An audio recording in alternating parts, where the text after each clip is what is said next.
From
a galaxy near you, this is Brothers in Booze.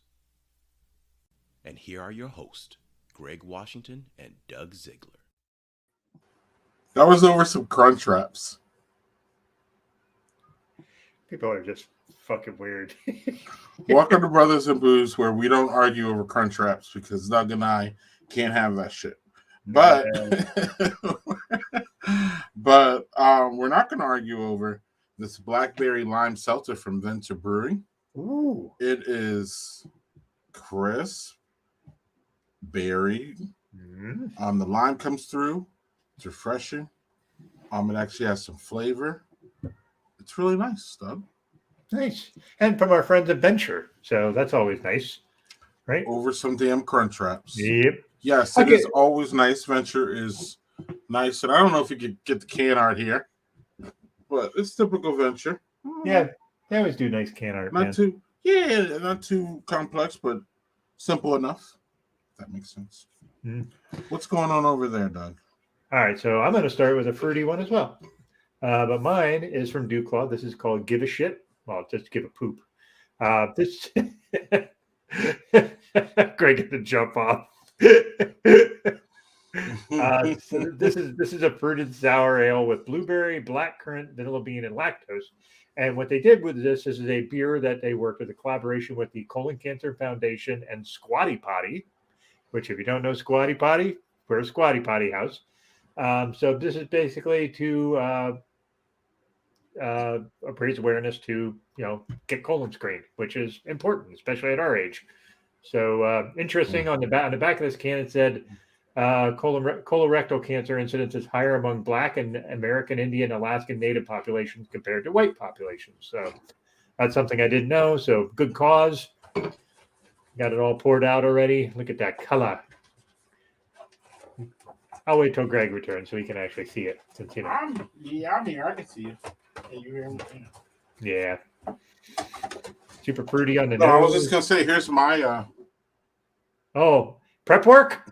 I already did mine this year. Thankfully, I'm already done with that. That was the procedure's nothing. The prep work sucks. So yeah, cheers. Ours looks kind of the same though. Look at that. Yeah. Ooh. Pretty, but the lactose is like a nice little smoother to that. Like just gives a nice little smooth ending. So yeah. Yeah, good color though. I really dig that color. Nice. So tonight is somewhat of a reunion, Doug. Yep.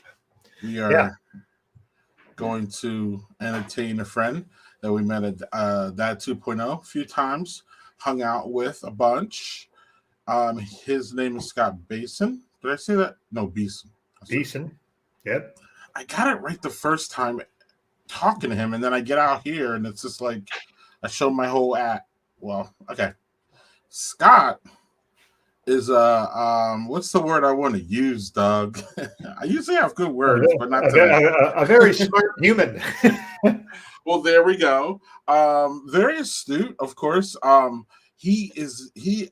If I sat here and read his academic profile, bro, it's pretty crazy, but I will skim over it. But he regularly writes for Harvard Business Review. He's written for Time, Fast Company, Success, The Wall Street Journal. Scott has appeared on MSNBC, CBS, NPR, and Bloomberg Radio. But most importantly, Doug, he's now been on Brothers and Boost. Yeah, so that true. really ups that resume. That's a real feather in the cap. Yeah, it rounds it out, man. It really does put a little asterisk. I'm expecting him to update that thing on his work website soon after he's done. Okay, on his LinkedIn, he'll put that in. Yeah, man, this is Hollywood Walk of Fame kind of resume type thing coming on here, bro. So, but anyway, Scott is a very smart guy. He's written 3 books, I believe. He's a professor at a college. We'll get to that. He's a professional speaker. He does workshops, webinars, keynote addresses, talking about his main thing is he does a lot of research in building a whole person workplace, work and family issues, workplace flexibility, the fatherhood and work dynamic. He works with teams. Remember those team reports in college? I think Scott wrote a whole damn book about it. And you know what? It's funny because people hate that shit. Did you like the team projects, Doug, or did you hate they were okay. They were okay. It wasn't like my favorite, but yeah. But wasn't it all about who your teammates were, though? Yeah. If you were lucky and you got the right people, that at least it was tolerable. They never let you do that shit with your friends, though. So right, and that's probably part of the problem. But anywho, Scott works all these areas. He's vastly smarter than both probably you and me combined squared. But so we'll hopefully be able to hang with them. Yeah, we'll be able to keep up, we hope. Right. But with all that said, Doug, I think I've said probably enough for Scott for sure. He's probably like, dude, shut up and get me out of here. So we'll do that right now. All right. What's up, Scott? Hey guys, how are you? It's good to be here. I'm really not that smart. But the book about team projects, the title of the book is called We Hate Team Projects. Yeah. And it came out of my frustration. Like, I'm a business school professor and, I have my students do team projects a lot. And just like over the years, it's just like, all these teams just have problems and they're at each other's throats and they do bad work. And I'm like, what can I do to help? So I wrote a book to like, hey, you're stuck in this team project. You don't like it. Here's how it could be. Like you can avoid most of the big problems and have a better time. So that's what that book is about. Right. Excellent. And Scott, we know you're a beer drinker. So before we get into everything, what's in the glass tonight? No glass, but I have a can and I have a bottle sitting on standby. This is Kona Big Wave. And I had drunk this before. So my wife's cousin stayed with us for a while and he was so grateful. He bought me like every week would buy me a case of Kona. Which was nice. And then the minor league baseball stadium near us has it, which is kind of cool. They have that on tap. Cool. That's cool. And then I was so lucky this past New Year's, me, my wife, and my son's a high school senior. So this is kind of one of our last hurrah vacations. We went to Maui for just over a week. And of course, I drank a lot of Kona Big Wave while we were there. So I wanted to pick a beer that I could tell us a little bit of a story about. So that's why I have some of this today. Yeah. Cool. Cheers. And unlike your very fruity and all these other flavor things, I kind of prefer beer that tastes like beer, which is fine. Everybody to their own. But Kona tastes like beer and just good beer. So yeah, good. Cheers. Cheers to that. Yeah, I get made fun of in the show for drinking beers with a lot of weird flavors in them because I think that's kind of fun. But I like beer, I like lagers, I like pilsners and saisons and things like that are just straight up that way too. So yeah, I dig them. It's just on the show. I tend to go and do the weird stuff more than I do like when I'm drinking it. Like for myself, it's usually more regular. So they've kind of calmed down on this now, but like about 5 years ago, it was like you couldn't go to like a decent bar or to like a restaurant, and the beer list is like 90% IPAs, and I'm like, please give me a beer that just is like beer, like But it's I don't know. Yeah. Greg's an IPA guy, so he liked that shit. I'm all over the place. I'm with you both. I was gonna say, Scott, you're in good hands here with the beer. Like tastes like beer, folks. We are that, but we do like to dabble into the crazy things. And I think Doug at this point is just trolling our comment section. So he's just like, yeah, I know these guys are gonna comment about this one. So I'm gonna save this one for Friday, and I'm gonna drink all my normal beer that tastes like beer that you guys already heard me about. I'll drink that during the week. But anyway. You might be right. Doug, I don't know if you want to start with Scott, but you guys are you were actually telling a good story because we shared real quick that we were kind of you know how it is with friends sometimes. Everybody has friends where sometimes you don't talk to them for a while, but you're still friends. And the distance does not cut those bonds or anything like that. But, we're just a busy working society, has us working 60 hours a week with our kids, the other 40, and no time for anything else. So we kind of lost touch with Scott. So Scott didn't know that Doug and I, well, a little bit, but Scott didn't know Doug and I had our heart issues last year. So Doug was sharing his story, and I want Scott to hear that part. Doug, what was it? See, Scott, real quick. I mean, I went in during COVID too, but mine was pretty quick. They got me into the space. I'm here in Madison, Wisconsin. UW was filled, but for some reason, I was able to navigate all that and get in, and I was cool generally. I spent 4 days there, got out, been recovering since. But Doug, what happened with you, bro? Yeah, my experience was a bit different. Yeah. We were visiting my parents, and my parents live in very rural Pennsylvania. So my blood pressure is like going crazy high, and I started having pains going down my left arm. And I told my wife, "You got to take me to the hospital because like an ambulance would take an hour and a half to get to us." Jeez. So she drove us 40 minutes to this hospital. I get in, and my blood pressure is still crazy. I'm not having the chest pains anymore. I sit in an emergency room hallway for 36 hours.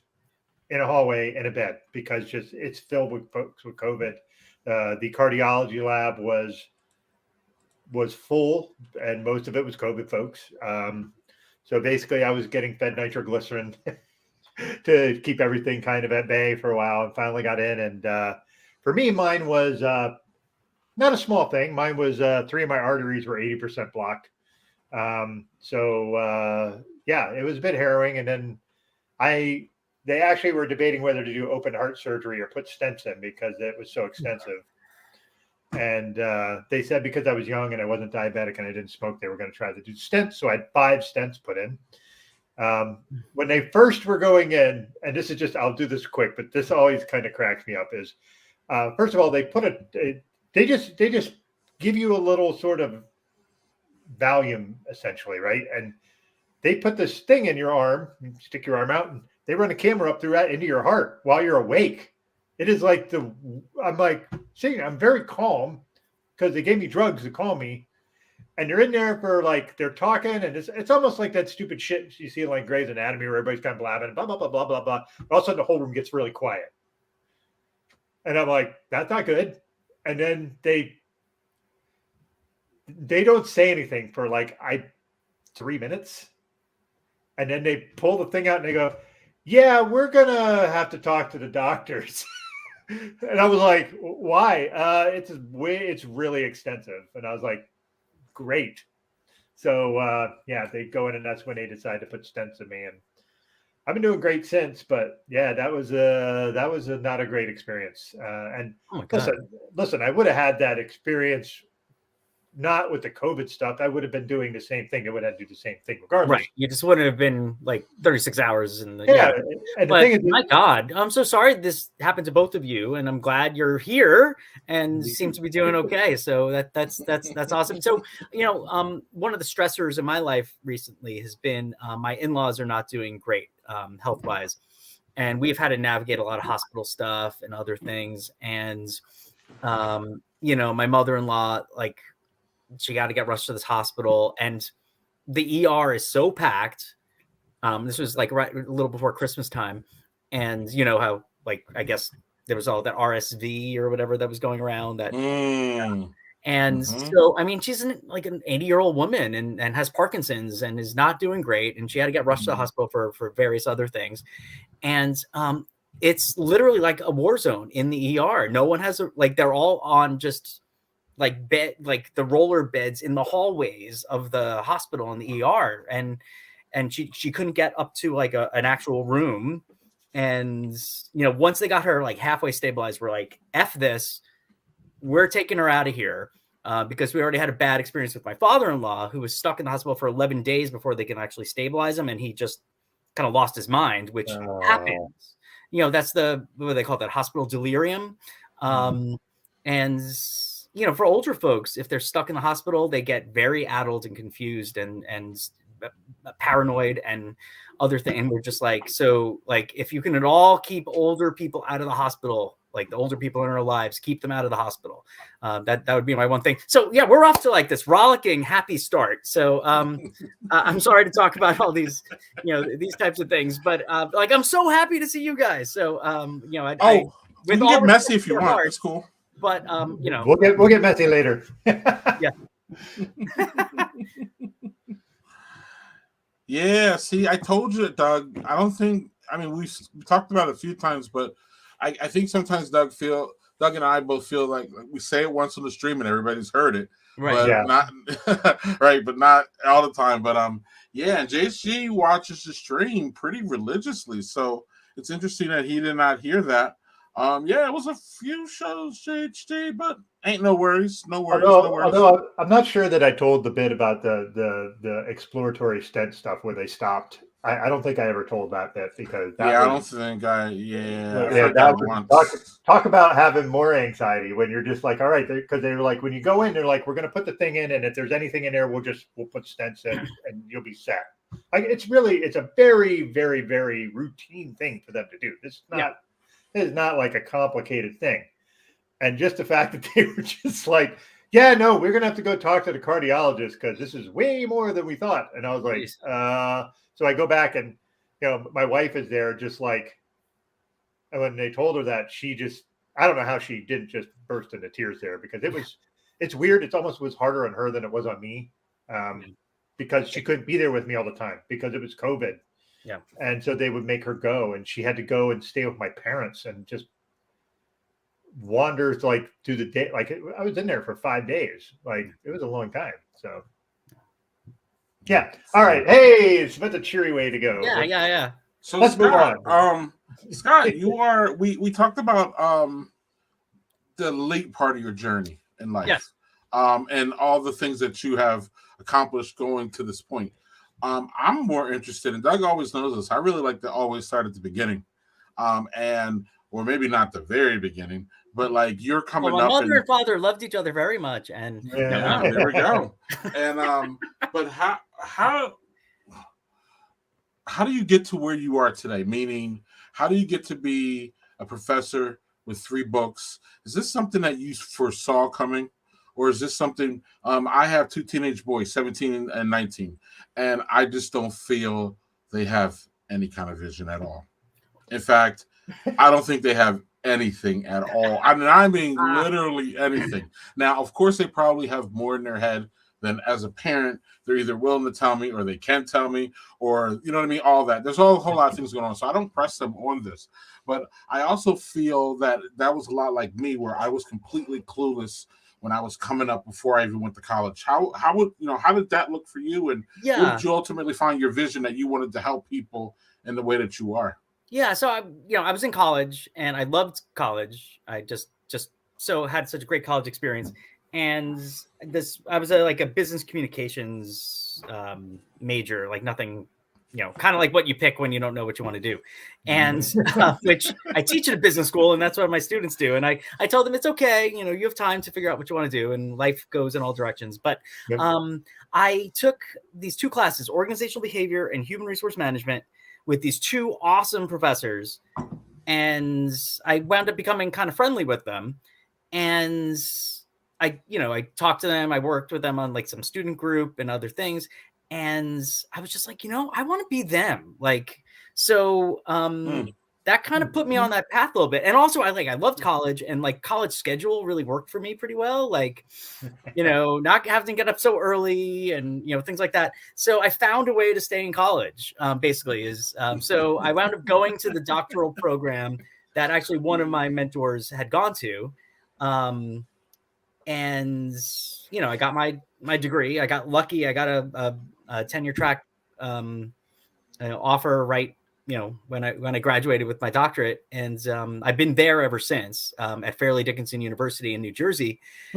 And it's 23 years now. I've been there. Wow. So I was doing pretty traditional academic things. My research was always in things like workplace flexibility, even before it was like cool. And, I was into work-life issues, and I noticed that there wasn't a lot going on about dads. And that kind of was the first kind of push of my career, looking at work-life for fathers. And and that kind of led to my blogging, right? So I started blogging a blog for dads trying to balance work and family. That was my niche, kind of like, so I'm a professor who studies these things. I work with some companies sometimes. I'm a dad going through it, so that was kind of the voice I was kind of like writing with. Eventually that led to a book, The Working Dad Survival Guide, which you guys might remember. Yep. And still the only book of advice and encouragement for dads trying to balance work and family. It's not as niche, it's not well served. And anyway, but a step back from that, I got tenure. I got promoted to full professor. I'm doing all the things I'm supposed to do. And then I have like a mid-career crisis is kind of what I call it. And I'm lucky. Like I have a career that I could kind of craft my career kind of where based on my interests and stuff. I'm very fortunate. I mean, like most people don't have as much control over what they do at their job as I do. But I was really thinking long and hard, what do I want to do? And I was tired. Like the teaching stuff I love, and I do a really good job, and I get my students like career ready, and like I feel really great about that. But I didn't love doing academic writing. Never did. I did it, but I never really loved it. And because you work for like such a long time on this short paper that has to go through like review and review and review and review, and it takes like a year and a half to come out. And then like 50 other professors in your area are the only people who read it. And it's like a lot of work for not a lot of impact, right? So then I was like, what do I want to do? And I was like, well, what I want to do is get good information to people who need it about work and life issues. So I'm like working parents, and especially dads. And then I'm like employers and like human resources types and managers. Like they need this good information based on like data, not based on like stereotypes or whatever else. So, the first step I took was the dad world, and that's where I met you guys. Yay. And, got to do all these great things, like, was at that White House summit, and, got to be on national TV, and, did all these like things that like, I just hit a niche at the right time. I think it wasn't so much me. I mean, I hustled, but like a lot of people hustle and don't get a lot of payout. I happened to hit a thing that got me some. And then I shifted to, and Doug and I were talking about this, how we've kind of gravitated out of the dad blogger world. I was actually dad blogger number 12 in the dad blogger Facebook group. I don't know if you guys know this. Wow. I was one of the, yeah. Oren found me when I started the blogging, I think. So, I was, number 12, in the group. So I'm very proud of that. Oh, Jeff Tepper. Is that Jeff Tepper in the comments? Yes. Oh my God, Jeff!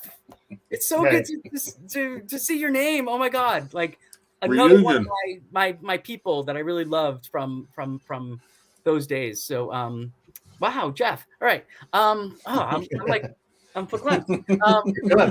But then anyway. But long story now pretty long. Sure, that's fine.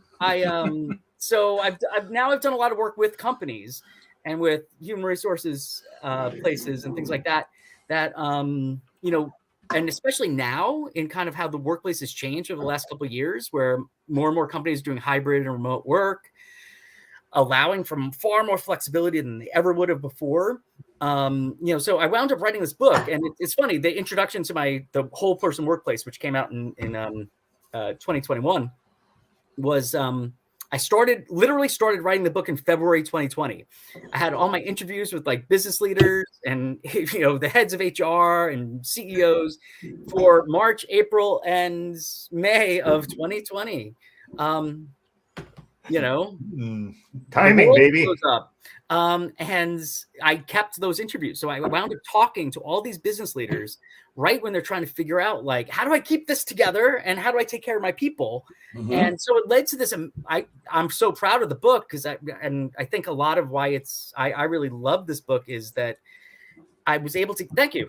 So I was able to get business leaders talking about these big issues about taking care of people in a way that they might not have been thinking about, right? If we weren't in this like crisis and uncertainty time. So I'm very proud of it. And now I've been doing a lot of follow-up work from this. So that's kind of what I've been doing work-wise. So that's a long journey, but that's kind of what my career's been. And in the meantime, I do a really good job for my students. I really try to place them in internships, and I'm even teaching a class I developed a class called Promoting Employee Well-Being for the students in my business school. And I think that's what I want to put out in the world, that business isn't just about the bottom line. It's also, we can do better for as many people as possible, and the workplace can work for everybody. And that's kind of what I'm trying to do, at least in what I can influence.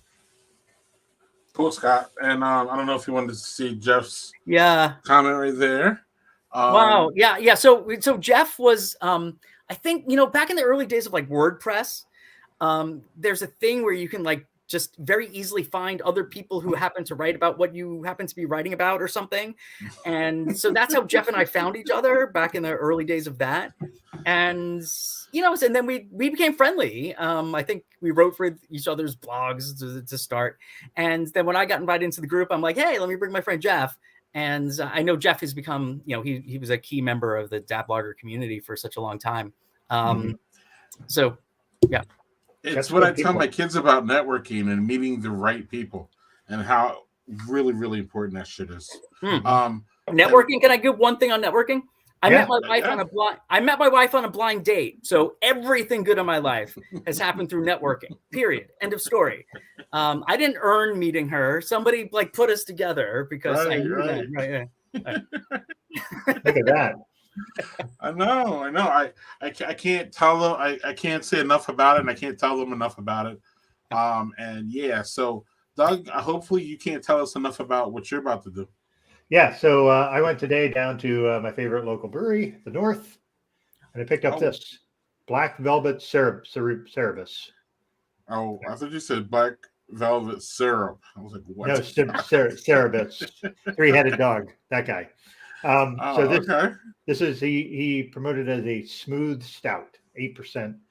This has already been open because my wife wanted half of it. So I'm gonna pour it out of a thing so I could keep it cold and hopefully retain some of the. She couldn't wait till the damn stream started to get half of that. Wow, dude, she falls asleep earlier than me. So, she had to get a drink on earlier. I got it. Yeah, I feel it. But y'all see how Doug is, though. I would have let my significant other wait. Yeah, there we go. I'm too nice. No, I'm not. No. You're not too nice. I'm mean. How about that? While you guys talk about beer, Jeff, I just want to say to you, like, I'm not on Facebook much anymore, but I know that's a place where we could like at least send a Facebook message and let's get back in touch. Yeah.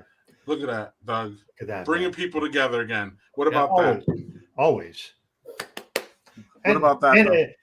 I just think that's freaking great. Like Jeff tunes into the show quite a bit, and I love Jeff. Jeff's fucking hilarious. Oh I man. love Jeff too, but I need to know more about that beer. Oh, that beer is Oh, sorry. I'm no worries. No. No, and as advertised, this is an extremely smooth, silky kind of stout. Like very flavorful. This is one of my favorite things that he's made in a while, and I go there not often, but fairly often. Right. Enough. And Right.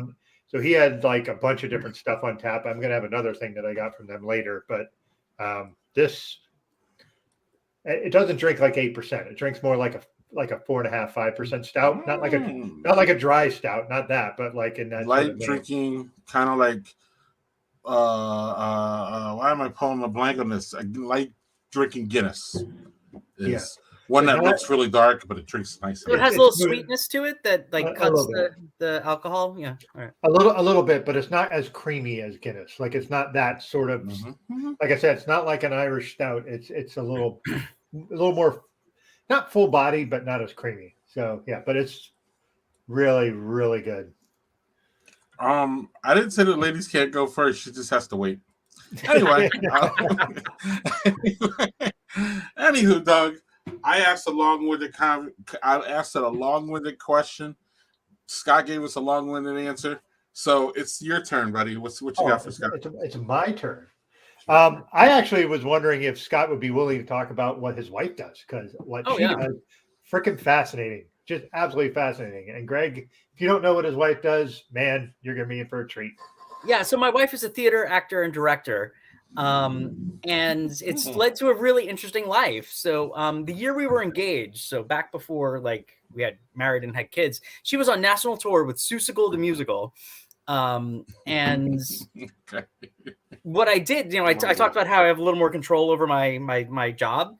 I went to my department chair and I'm like, can we like next semester, can I get all my classes like chunked together in 3 days? So I only taught Monday, Tuesday, Wednesday during the week. So I had these 4-day weekends. And basically I would, people gave us lots of presents and money for our engagement. So I'm like, that's all my travel fund. So I just went to visit her all like 8 different cities in the country or something while she was on national tour that year. Otherwise I wouldn't have seen her. It's been a really cool life because she's been on Broadway, but it's mostly regional stuff. My son as a little boy is like in the, back dressing rooms at Broadway houses and stuff. And it's just like really cool. Yeah. And then we sometimes like if it's a summer, like the summer the Working Dad's book came out, that's 2015. Basically I spent like 2 months like in hyper promotion mode.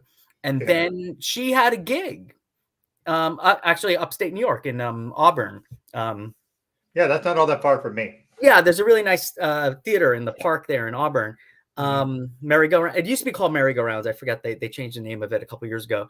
But basically, I'm like, okay, I worked super hard for like 2.5, 3 months promoting this book. I'm just gonna be the trailing spouse and like walk through the hiking trails of Auburn while my wife's working, my son's at a camp, it's great. We get to travel. We have a fun life. Right now, my wife is directing a show up in Michigan. And after that, she comes home and she's directing a show in Connecticut. And actually during COVID times where theater was, one of the last businesses to come back, right? Yep. She was actually the only equity actor, and that's the union for stage actors, working in the state of Connecticut at one point. So this is very, very early 2021 before like vaccines were getting rolled out. But it was a small theater in Connecticut she'd worked with before. I think they could only have 25 people in the theater to see the show. But they were live streaming it. Like you could buy a live stream ticket. And it was the Dr. Ruth one-woman show. So it's the story of Dr. Ruth's life. And Dr. Ruth is like, I don't know if anybody knows about her life. She's this amazing woman. Mhm. She was on the Kinder transport, so she was one of the very, very, very lucky few Jewish children to get out of Germany right ahead of when the worst. Zach Rosenberg. Oh my God. All right. Sorry. Woo. I'm seeing these names. All right. She got, she was, her family was all killed in the Holocaust and everything. And then she was before Israel was fully Israel, she was actually in the military for them. And then she got these degrees and she came to New York and she became a sex therapist. And she wound up becoming the superstar at age 50 and going on David Letterman and stuff, and has that very crazy accent. So it was literally a one-woman show. So my wife was 90 minutes of all the lines and in that crazy accent. And I could probably recite half the play because I had to go through running the lines with her the entire time. So, Yeah. But anyway, it's a really fun life. And my son doesn't want to exactly follow in the footsteps, but we're applying to colleges now, and he's looking at film programs. So that's his medium. But I have all these artists in my life, which is a Makes really life interesting, doesn't it? life. Yeah, my wife is an artist, but like not on the like she paints and Okay. and creates, and she's super creative. So like that whole creative stuff really just kind of like, you look at like I write, but like she creates. Like there's Yes. a big difference. Like I agree. I can write and I can write pretty well, but some of the stuff she creates, I just look at it, I'm like, I could never in a million years do that. And I just think that's kind of fascinating. Whoa. Doug.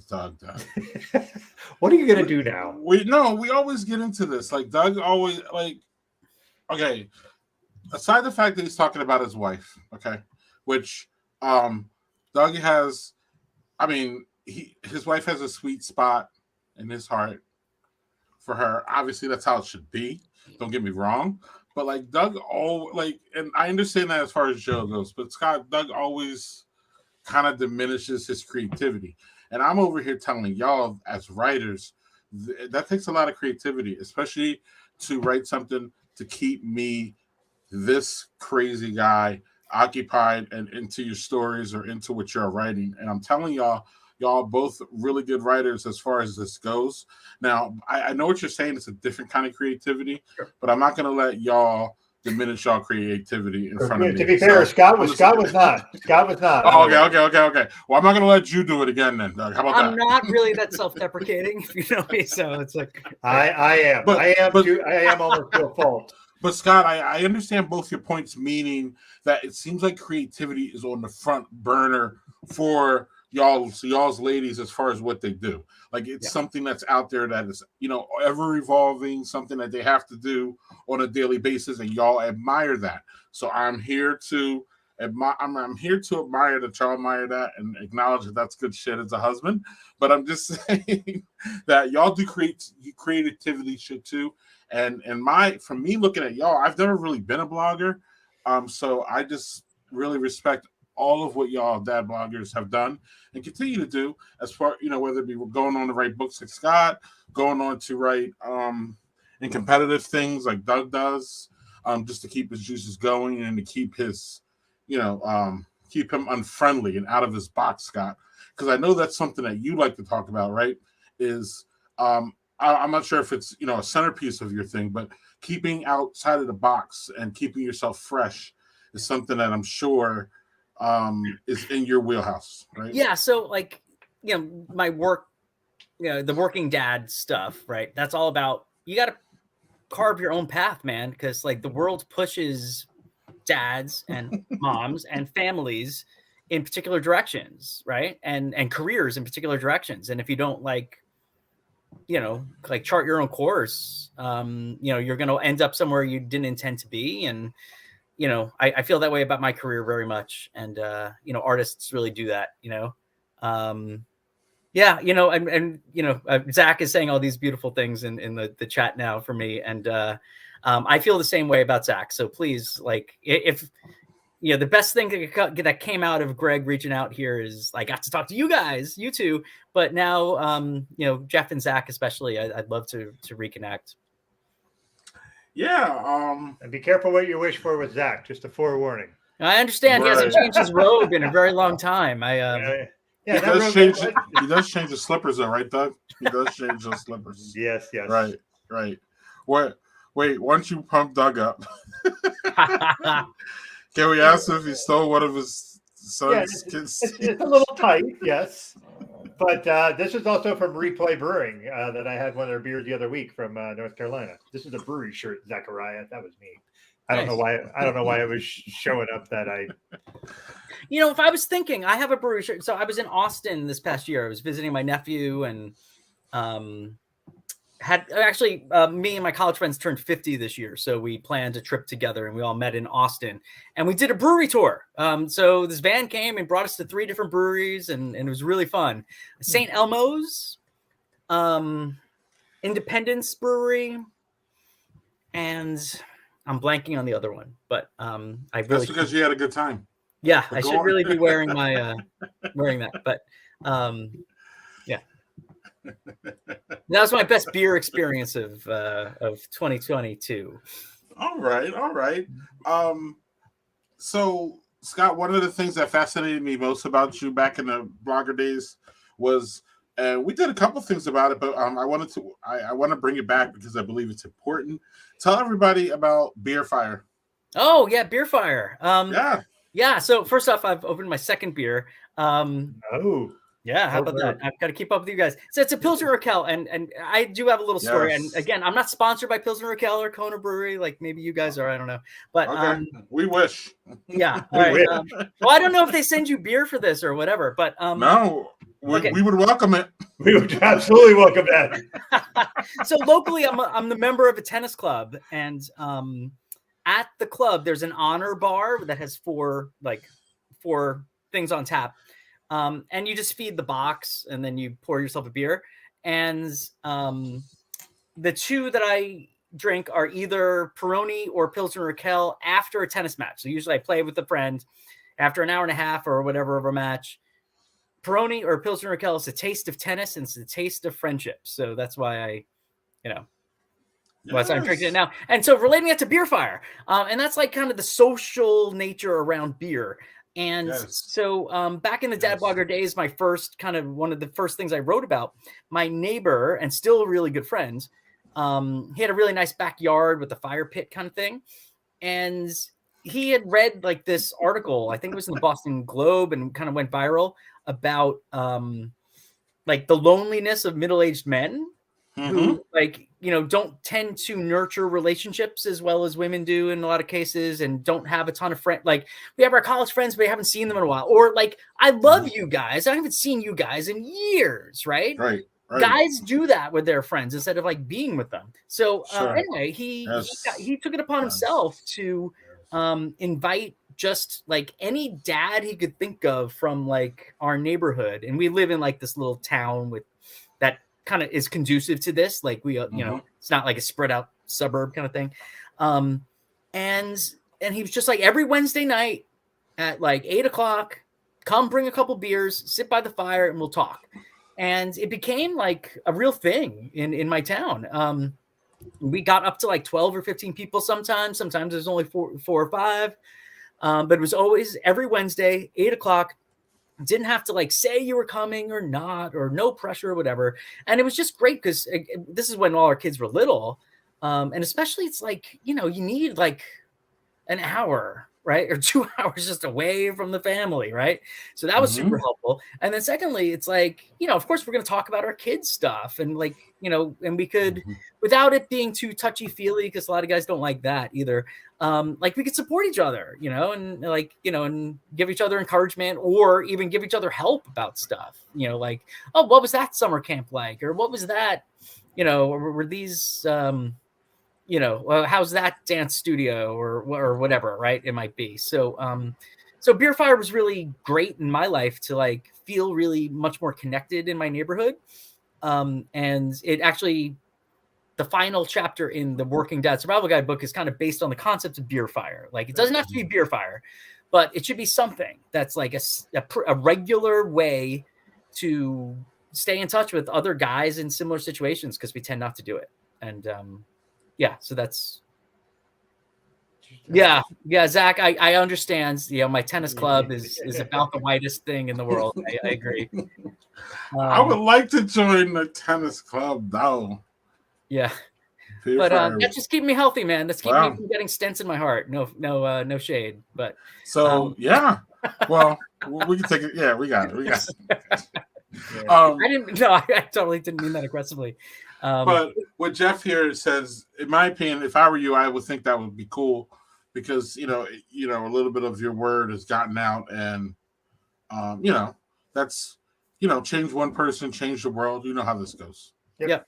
I can't take credit for the Dad's Night Out with the City Dads group. I mean, I knew Lance and Matt pretty well back then, and they were already doing stuff like this. So. Lance, you mean the guy that's never met a camera shot that he doesn't like? Like, that guy's like, Lance is good at that. Yes, he's very good at being in the right place at the right time for the right picture. He's got the look, man. He's got the look. So he does. Yeah. Put him in front of the camera instead of me. That's all I say. Look at what I got, Scott. Oh, very nice, Pilsner Raquel. Right, nice. Yeah, I'm not going to drink out of it. This is my Pilsner glass, but I bought this at a thrift store. Oh, really? Okay. It's freaking heavy as shit, too. It doesn't get any more beer that tastes like beer than Pilsner Raquel. Yeah. So that is it by definition. It's I like Czech style pilsners. That's kind of my kind of pilsner. That is on my bucket list. Is going to go to Pilsner Raquel. That'd be awesome. Hey, well, we know somebody who does beer tours into that country. We do. I don't. I don't think we're fancy enough for Lance. We could probably definitely get Matt Snyder for sure. I don't know. We might see Lance soon. I'm not sure. We have some cooking next week, so we might. He may not make an appearance, but you might see him here soon. How about that? Yeah. What are you gonna say, Doug? I was going to say for Matt Schneider should probably be more around November, because he's very big about doing the Movember with the mustache stuff. So it'd be good to get him on for that stuff. Sure, or we might see him really soon too. He's another one. Okay, but you don't do any dry January shows or anything, right? Like, no, but we should. We push the limits here. And Doug's a big NA fan. Scott, have you gotten an NA beer? No. Like it. That's like decaf coffee. It doesn't make sense to me. Meanwhile, that's the only coffee I drink, because caffeine freaking makes my heart go fucking crazy when I drink it. So yeah. No, but it's like, like eat full fat ice cream. Just don't eat too much of it. That's kind of my philosophy. Like do the full thing, not the pale shadow of a thing. Right. Hey, to each their own. We always say drink. I'm sorry. I did. No worries. No, it's fine. Charles, Greg and Doug would have no screen time. We wouldn't need it with Lance. It's cool. No, that guy's a fire. I would give it all to Lance. I wouldn't even have a problem with that. JC says he will be at Home Dad Con this year. That would be cool. Moderation in all things, including moderation, Doug. So Daniel doesn't need to be a guest, right? He's kind of like he's been a guest on here multiple times. But he's like the commenter. He's like Scott, the Scott's right person. though. Scott, you're canceled. Canceled. I don't know why. Who knows? It's Zach. Also, that was the kind of the moderation, everything in moderation, including moderation. I think it's a John Cusack quote, isn't it? Daniel's about to tell you. It's fucking hilarious is what it is. But I have a question for both of y'all. Oh yeah. I'm gonna let Doug, you let Scott go first, please. Yes. Because I pretty much know what your answer is to this, but I could be wrong. Oh, do you? And the reason I say this is when you see the question, you'll know what I'm talking about. Scott, do you think TikTok is a net good or net bad for our culture?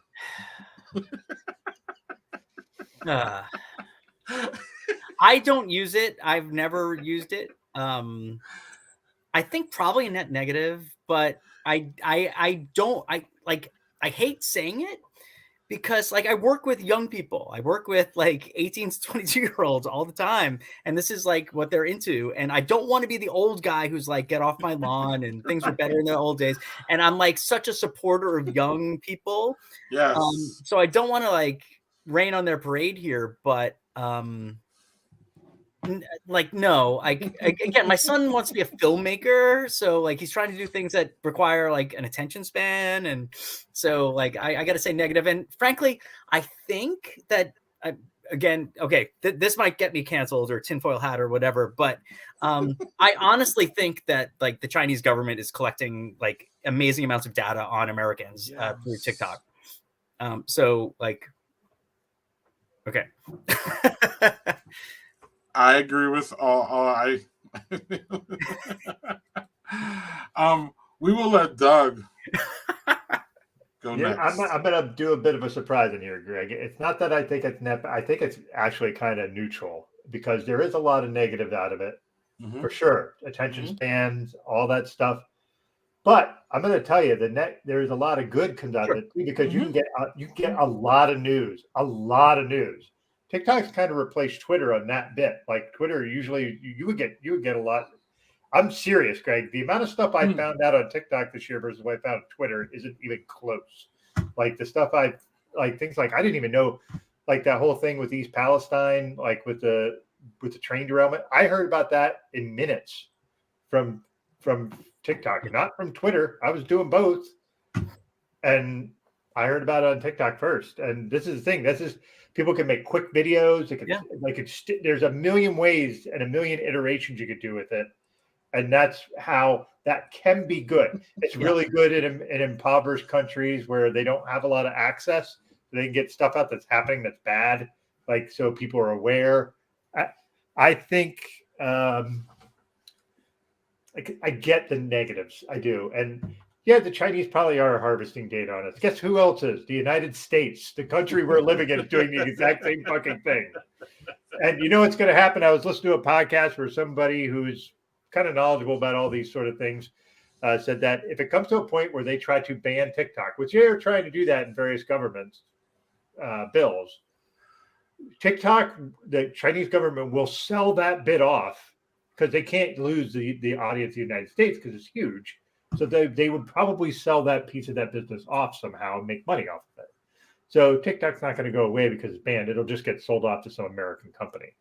Yeah. A couple of things. I have a fantasy, and again, I don't want to get too put on your tinfoil hat, man. We're here for it. No. But I can envision like say like mostly Republicans, they wind up banning TikTok in the United States, and then that turns the tide for the Democrats in the next election. Like I would sacrifice TikTok for that. So okay, so as far as the TikTok ban goes, I want to say that I'm pretty sure it's not a partisan thing. And I think the reason is because our very liberal governor here in Wisconsin. How do we get a liberal governor? I don't know how we did it twice. I don't know how it happened. It happened. But he banned TikTok out of just for government use though. He didn't. Sure. He's not. I don't think anybody's trying to ban it for like Doug and his before he goes to bed he scrolls some people are. Right. But I think they're trying to ban it for like government thing, and for that security reason, they're using that security. At least our governor used that security reason, Scott, as the reason why he just didn't want it on government phones, and or people accessing it from work, and that's cool. I think it's really more about he don't want them accessing it from work because once you click on one video, you're going to be there for 3 fucking hours, right? Yep. You're going to be there for 3 hours wasting time. Yeah. So is TikTok not good or not positive? I'll get right back to you, Scott. I'm just going to go really, really quickly, and I'm going to say it's first of all, I'm not on it as much as Doug is, who lives on the damn thing 24/7. It seems like it's an exaggeration joke. You don't even have to respond to that trolling, actually. But Doug's on it all 24/7, Scott. No. But Doug's on it a lot, but even more than me. And this is what I tell my kids: don't act like you know something if you don't know something. So I can't say that I know a lot about TikTok because I'm not on it. But what I do know about it from the peripheral, I will say that it's a slightly net negative. I'm with Scott with everything that Scott said, almost everything, especially about being an old curmudgeon who just wants to say that everything the kids are doing is horrible. That's really the last thing try I not want to to be. do that. That's the last person I want to be, Scott. So I'm with you on that. So yeah, a little bit of a net negative, but nothing to get excited about. Scott, what did you have to say? Yeah, just my last thought is like, listen, I'm a college professor. I try to speak pretty measuredly about a lot of things and not inject too much of my own like weird opinions and stuff in stuff. So thank you for indulging me and doing a little bit of that here. Right. We do a lot of that here. We do. We absolutely do. Because here's the thing, if college professors are indoctrinating students, they would have read the syllabus better. That's all I hear that for like, again, when you see that shit in TikTok, the professors are like, I would get my students to actually read what the fuck I put in the syllabus and not ask me dumb questions. I'm like, yeah, that's the thing. And to be fair, what I use TikTok for is actually at night when I'm kind of just, it's like a wind down because I don't get anything too serious on there. It's just like I get news on there, but a lot of it, the stuff I like is generally like dumb, silly shit. Yeah. It's mindless. Well, but yeah. A lot of the commenters have it right. You know, it's a technology, and technologies both have good and bad uses, and that's probably the way to look at it. Good and bad. Good to find some information, new things to try. Bad that you look up from the phone, and 2 hours later, Doug's still on that shit. Oh, that's the thing. I could be tired, and I'll be like, I'm just gonna watch a couple of videos, and then it's like an hour and a half. I'm like, fuck, I need to go to sleep. Right. Doug's TikTok is my Twitter Spaces. That's exactly almost how I see it. I'm probably on Twitter Spaces more than Doug is on TikTok, and that's outrageous. And what's not outrageous is this. We like to do this shit too. Movie, Scott, you can only keep one. I'm gonna go first because this is really easy for me. Oh yeah, this is easy. I've only seen one of them, Doug. You're probably not surprised. The one I've seen is this fucking goofy ass Caddyshack. I mean, that show is just so goofy. I can't wait to show my kids that nonsense. It's coming up here soon, Doug, but it's more like a summer movie. But Caddyshack is just a fucking mess. And it's funny and it's just nostalgic. And I'm not sure if that one aged well though, y'all. No. Okay. And you know what we mean by age well around here, Scott, is like, sexist and crazy shit that was allowed before that, some people want us to go back to. But Scott, you said this was easy for you. What's going on? Caddyshack. 100 times Caddyshack. The Blind Side, I hated The Blind Side. Oh my God. Same. I hated that movie. I read the book. Wait, why? I read and loved the book. Oh, okay. And the movie just completely sanitized everything. Like it was, first off, the movie was all about her. It wasn't about him. Was it about him? Well, the book was much more, centered on Michael Oher. But it's like they actually did shady things, and also the coaches did a lot of shady things that are reflected in the book and not in the movie. I mean, he got through high school by taking Mormon homeschool classes that his tutor, I believe was played by Kathy Bates in the movie, literally took all the classes for him. I mean, that happened in real life and in the book, and it did not happen in the movie because that would not make an uplifting movie. Anyway, I love when I read a book and then the movie doesn't do it justice. I have a strong reaction. So it's even more of a strong backlash on it. Yeah, okay, yeah. I feel you. So, okay, but Caddyshack, and I didn't see the other two, but I hadn't. I will say, Coach Carter was really, really, really good. It was really good. Not as good as Caddyshack. Caddyshack's a winner. Radio felt very exploitative because Cuba Gooding's character in there has mental disabilities, and that movie just kind of rubbed me the wrong way because it felt like it was exploitive. But Blindside, I'm with you. And Michael Oher said he didn't like how that was done. So, and he's the guy that was in theory it was supposed to be about, but it was very much not. Yeah. Right. Blue Chips is fucking great. That is a great Blue Chips, good movie. Yeah. So is he mentioned Above the Rim, and Above the Rim is an excellent movie too. But no, Dan. Caddyshack 2 can go into the sun.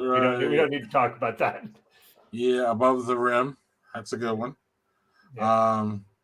Yeah. So my son right now is with his beloved, and they are seeing Cocaine Bear tonight. So that's why I have an empty room. So everybody I know that has seen that said it is fucking great.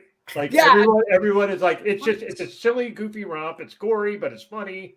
That's what I hear. I read it as an excellent, intentionally bad movie. And I think that's totally fine with me. I love Hot Tub Time Machine and things like that are like, I like movies that tell you exactly what the movie's about. Hot Tub Time Machine, Snakes on a Plane, Cocaine Bear, like it just puts it right out there. Snakes on a Plane. I don't think I've ever saw that one. You see that one, Doug? Yeah.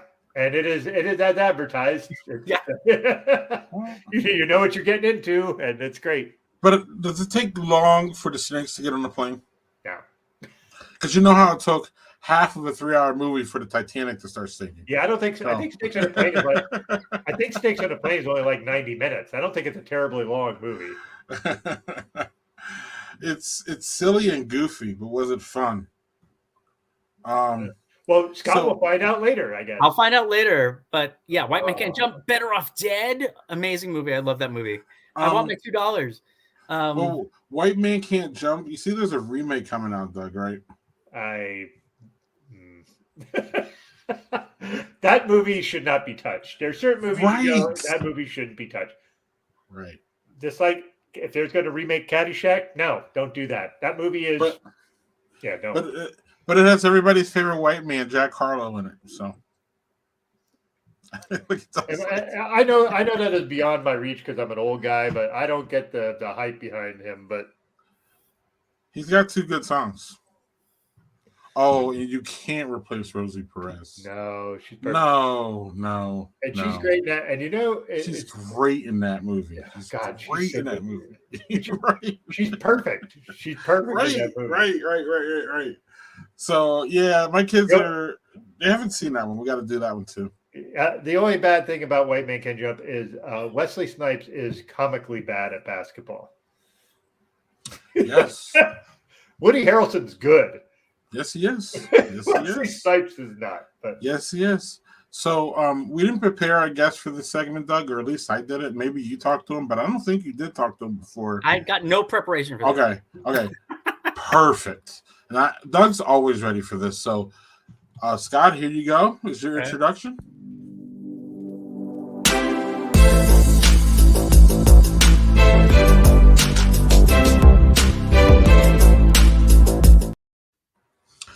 Doug. We'll let Doug go first, and then we'll let Scott contemplate that a little bit.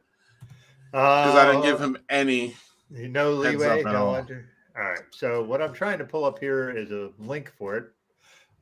So I don't know if I told you guys I was watching this. Doug, I'm sorry. No.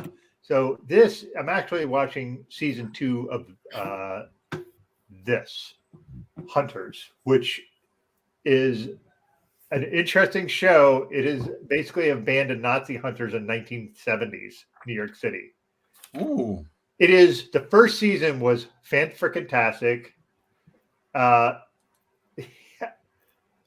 Pacino's in it, but the rest of the characters are people a few you've seen, and the second season starts out because the twist at the end was freaking huge. And I just started, and it takes place a few years past it. So I'm only 2 episodes in, but I am excited for this because the first season was so amazingly good. It's a rough watch maybe for folks who have trigger warnings for stuff regarding Nazis and the Holocaust. So trigger warning for that for folks. But it's not that they fixate on it or they revisit it. It's just you're talking about Nazis, and they're hunting Nazis, and it's a bit gory. It's really funny, but serious. It's just really, really, really well done. What's interesting is the first season was 3 years ago, and then they just started the second season. Like, that's pretty unusual to have that much of a gap between seasons, but I'm guessing COVID was part of that. But yeah, it's super, super, super good. So yeah, that's what I'm watching. Amazon has really picked up their game as far as their originals. Yeah, for sure. And you kind of have to, given this environment. Yes, you do, because you look at someone like Netflix, which is just like shitting the bed with their stuff. So I don't know what they're doing, but they still gotta. Yes, but like I feel like Netflix is like out in the lead, and they've been out in the league, and it's just everybody is just chipping away at them now. It's kind of how I feel, but I still think Netflix is in the league, even though people are bitching and screaming about it. But that whole password thing is going to be very interesting to see how we continue to delve into that one. You know what we're talking about, Scott? The password sharing that they're going to crack down on, and now we have all these different streaming sites coming in. When Netflix used to be just the only one on the block, now we got HBO Max that's kicking butt. We got all these different ones. So before we get to yours, if you don't mind, Scott, let's come some of these comments so we don't interrupt you. That crosses mine out. Actually. So Charles says he's about to get HBO Max just for Last of Us. Do it. Do it. And then Zach's like, "Are you guys still watching Last of Us? The show gets fucking better every episode. And have you cried every episode? Pretty much. Yeah. So, but I heard the last 2 episodes sucked. Am I wrong? No. Okay. Here's how I feel about The Last of Us. The more it's about the human stories, the better it is. The more it's about the fungus zombies, it's not so great. That's how I feel about it. So the episode that was like the Nick Offerman episode, and then this last episode were just really just so beautiful and heartrending. And then listen, I'm not a zombie apocalypse guy. So there are episodes that are really actiony and everything. And just, I like the ones that are more of the heart of the story, but the show goes between them very well, which puts it above like Walking Dead's and things like that in my mind. Yeah, they don't do a lot of stuff that's really focused on the zombie stuff. Like they kind of give you the thing where they kind of show how it comes to pass, how everybody becomes zombies. And there's only one episode really where like the ending, like is all the zombie bit. You see just how most of it is human stories. Yeah. And that's why that's where what's funny is like you do something like The Walking Dead and it was all like a large stuff with zombies early on. And then it got into the human stories, but then it made like the zombies like almost comical. Like they would be talking and shooting them and just blah, blah, blah, blah, boom. And every shot was a headshot and like they didn't have any struggle with it. This isn't like that. It's in a way that when they do the zombies are very creepy and very well done. So, but yeah. Cool. JHG just finished Slow Horses. Know anything about that one, y'all? Gary Oldman is in it. I saw that bit, but that's it. Yeah. More to watch. That's what he was asking about Hunters. So yes, definitely watch that, Dan. Okay. Yeah, I really like Will Trent. Hope there's a season 2. That's who. Hope there's a season 2 of what? Of Will Trent. Oh, okay. That's the actual name of the show. I have not seen that. Okay. Hey man, if there's anybody, the human writing is so good. Yeah, and the thing is that was Jerry, and Jerry sees about as much as I do of stuff. He's really up on that stuff. The game Last of Us was about the human element, so nothing else would be right. All right. It's a zombie show about people on the macro level. Okay. I saw people complaining on Twitter about the last 2, so that's why I asked you. I know nothing about it. I don't know. Scott said the Nick Offerman episode and the last episode were all about human elements and backstory for things that were very humanizing and very LGBTQIA plus positive, and we need more of that shit. So, yep. And like Zach's saying, I think I never played the game, but it seems to me they probably adapted the game pretty well to being a show. That's what a lot of people say. Right. Because a lot of people say that. If it's just like, I presume in the game you're fighting a lot, and that would get repetitive pretty quickly in a series. So, so my shows, you were going to ask me. I'm watching Poker Face, which is really good. That's Natasha Lyonne, and she has this like power where she can tell if somebody's lying, and she's a little like Columbo. She like Murder She Wrote kind of really, where like she keeps getting into these misadventures where somebody gets killed and she kind of solves it. there's a show on Apple TV called Trying, which is beautiful and heartfelt and funny. It's one of the funniest shows I've seen, and it's haha funny, not like, you know, Uncomfortable laughing funny. right? Yeah, and it's this couple who have been trying to have a kid, and they go through the adoption process, and that's also really hard. But they finish the third season, and they get the kids, and it's so beautiful. Sorry, spoiler alert. You ruined the whole thing. Come on, but it's a beautiful show. It really, really is. And then I am watching That's it right there, right? Yes, You can I'm see watching it. the 2 prior seasons of Party Down. Yeah, Which I loved, and it's coming back to Stars, but I'm gonna wait for it all to drop, and then I'll get Stars for a month, and then. Oh, you say you're doing it, Greg Washington. He won't watch stuff unless there's like a whole bunch of it to watch. Right. It's the only Oh, way I'm to do sorry, it, Daniel. About okay, if I ruined anything in season 3, but Daniel's fine. it's well, well, you're where close, it's so he can going. stalk you. The show is that tone. They're not gonna like have a sad ending, But Party Down is the best. It really just such a fantastic show. Adam Scott, man, can do no wrong. That guy is like, if you have Apple, have you seen Severance? Severance is really good too. So my wife is kind of this short, very perky woman. And back when Parks and Recreation was like the big show, a lot of people compared us to Amy Poehler and Adam Scott. Yeah, okay. I don't know, but I got that a lot. Doug, there's no comparing Giant Jones. Oh, man. Look at English that. style, International pale. Yeah. I like how they did it. I like how they change it from Imperial to International, as they do.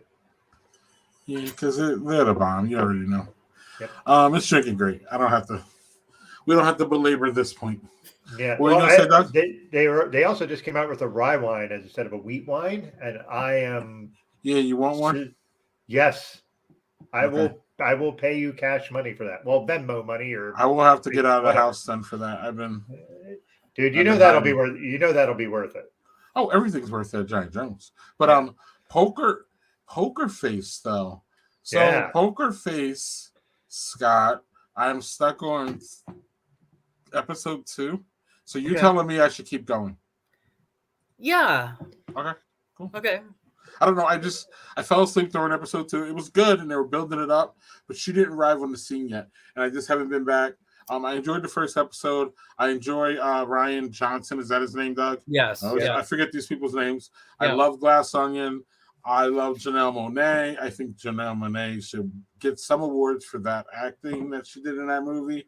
I love Janelle Monáe. God damn it, Doug. I love Janelle Monáe. Did I mention I love Janelle Monáe? Did Yeah. you see season 2 of Homecoming? That was Janelle Monáe. Oh, It's a show called Homecoming. I think it was Yeah. Amazon. Homecoming is great, and it's The on first Amazon Prime. The first season was Julia Roberts. Julie Roberts. The second season really is Janelle Janelle Monáe. Monáe. Yeah, okay. And it is a trippy show. it's really cool. It's a great show. It's Okay. based on a podcast. All right. Yeah. You said Janelle Monáe, so that's all. Yeah, all right. But The she's details- season 2. The rest of the details, whatever. Doesn't matter. Hey, can I say something about Natasha Lyonne real quick? Yeah. All right. So I follow her on Twitter, and she is having such a hard time. She decided to quit smoking. Oh, And if you've ever seen her, she is a chain smoker. well, her voice is like this. Yeah, but she's quit smoking for 3 days, and she is freaking miserable. And it is weirdly hilarious because she's making fun of herself for being miserable, and just And where can that be found? just Poker on Twitter. Poker Face, yeah. Oh. What was that? Poker Face is on Peacock. Peacock. Oh, Yeah. no, Poker Face is on Peacock. Yes. Yeah. Yes. And Peacock's really, really cheap, y'all. And it actually has a couple good things on there. Also, if y'all like the English Premier League, Peacock's the place to be. Yeah. they But have- yeah, they got soccer there, really good. But so Scott, one of the things we pride ourselves on here is, as you've seen, we like to go from messy to serious to messy, messy to serious. I can't let you go and I don't know, we're not really ready to wrap yet, but I have to make sure that we talk about this while you're here. At least for me, because I've heard you talk about it. I think I read an article about it from you. I think I read a blog post. I think you might have even talked about it at that too. You know a lot about the subject, so you're going to get a question for it. Yeah. And that's work-life balance. Yeah. And how, I don't know if you just want to generally talk about how you think people should navigate this, but also, though, I really want to know, because I haven't heard you talk about this, is how did the pandemic screw with that, and how does it look now? Does it look, does work-life balance look different now because the pandemic came in and just threw everything off for 2 years, 3 years? Where you at with all this, buddy? Yeah, so during the pandemic kind of was like a stress test for people's situations and like all situations. And if you tended to have like a pretty good family dynamic going where you have like jobs that were already pretty flexible and pretty like, like you had some flexibility around your family life and things like that, you were probably like, okay. But for most people, no, it was overload. It was real overload, right? You had no separation between work and life for a long time. But I will say that in general, so I talk about this in some of my things. Like I talk about Workplace 2018, which is pretty close to like Workplace 1978, right? And then Workplace 2023 is very, very different. And, all these companies that like would never have allowed people to work flexibly, like now are like in hybrid or remote work and things like that. And that's so good for work-life balance. And in fact, most people, and I'm looking at some of the data here, about half the people who can work flexibly are working in a hybrid environment, which is like 2 or 3 days in office, 2 or 3 days at home. The other 25% are working remotely pretty much the whole time. And the other 25% are being forced to go back full time into the office, even though they don't have to be. Of course, there's lots of jobs that you have to be in a particular place at a particular time. So that's a little bit different. But for these employees, those who are able to work hybrid are so much happier. They're getting better sleep. They're feeling better about work. They don't have to commute. Like I live in, just in the orbit of New York City. I live just north of the city. I work in northern New Jersey. Commutes are horrible. And being able to get out of 2 commutes a week or 3 commutes a week is time and stress and all this other stuff. So actually the new workplace is actually pretty good for a lot of these things. And ironically, it was when so many companies no longer were together, right? And everybody was on screens with each other. We got to see each other's lives. We got to see daughters and cats and whatever walking in the background at work.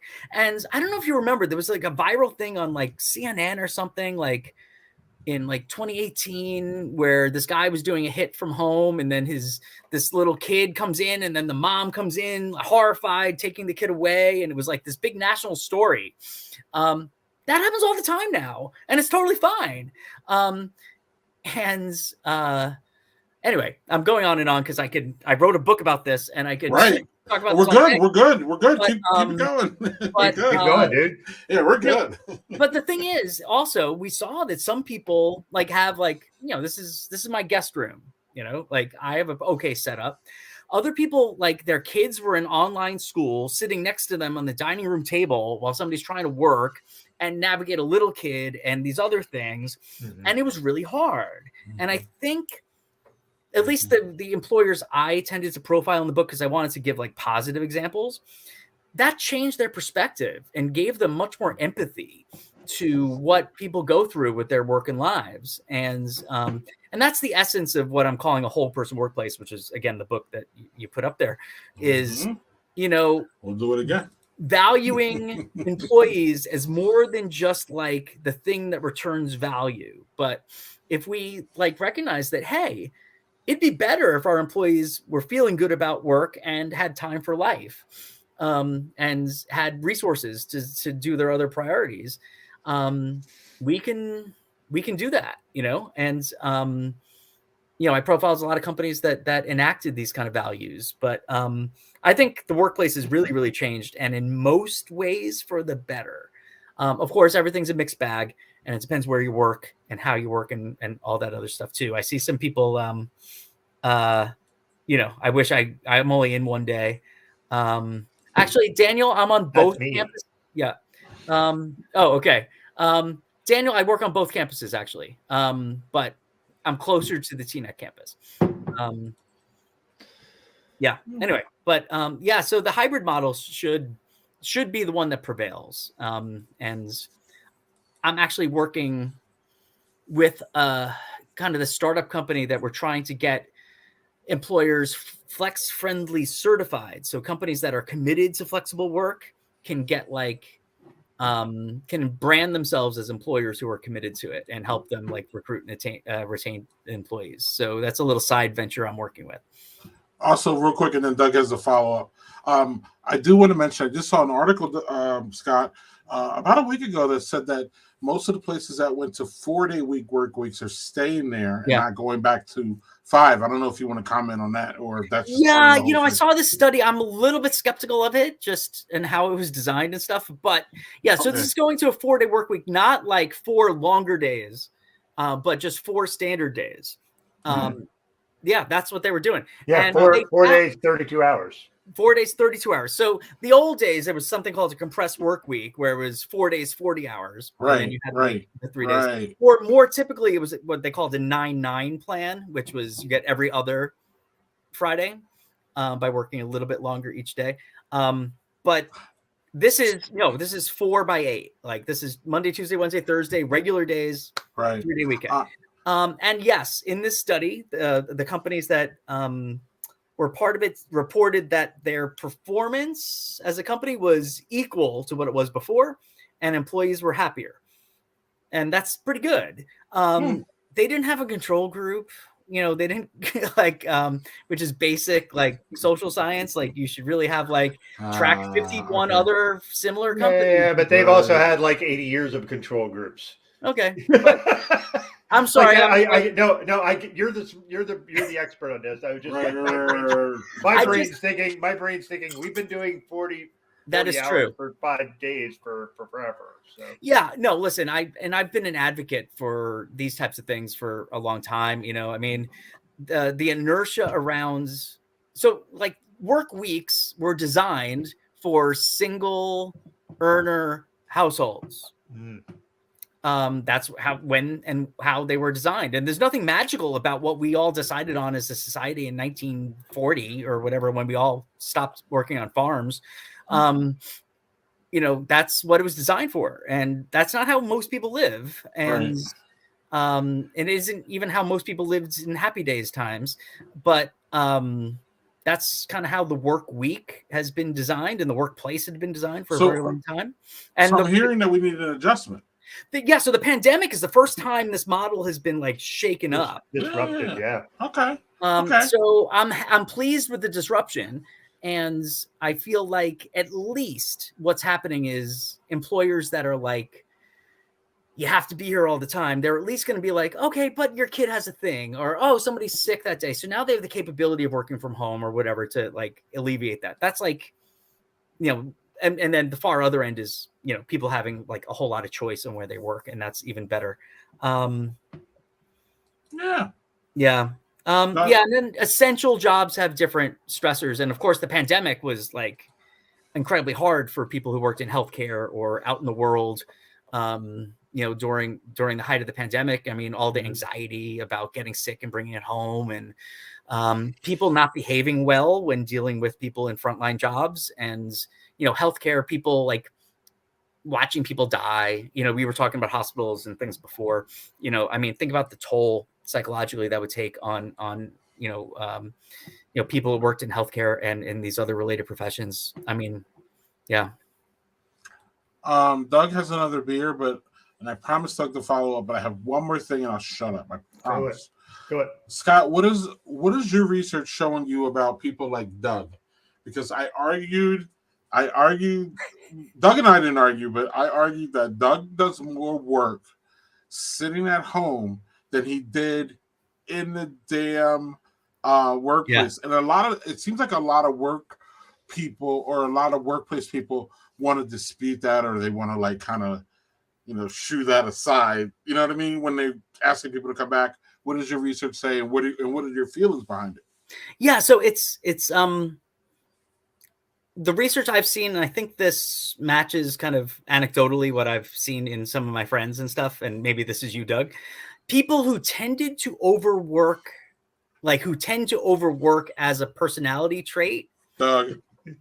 now it's like there are fewer barriers to doing that. So we have people doing that, right? You could always be working. The computer's right in the next room. Your phone is on you, right?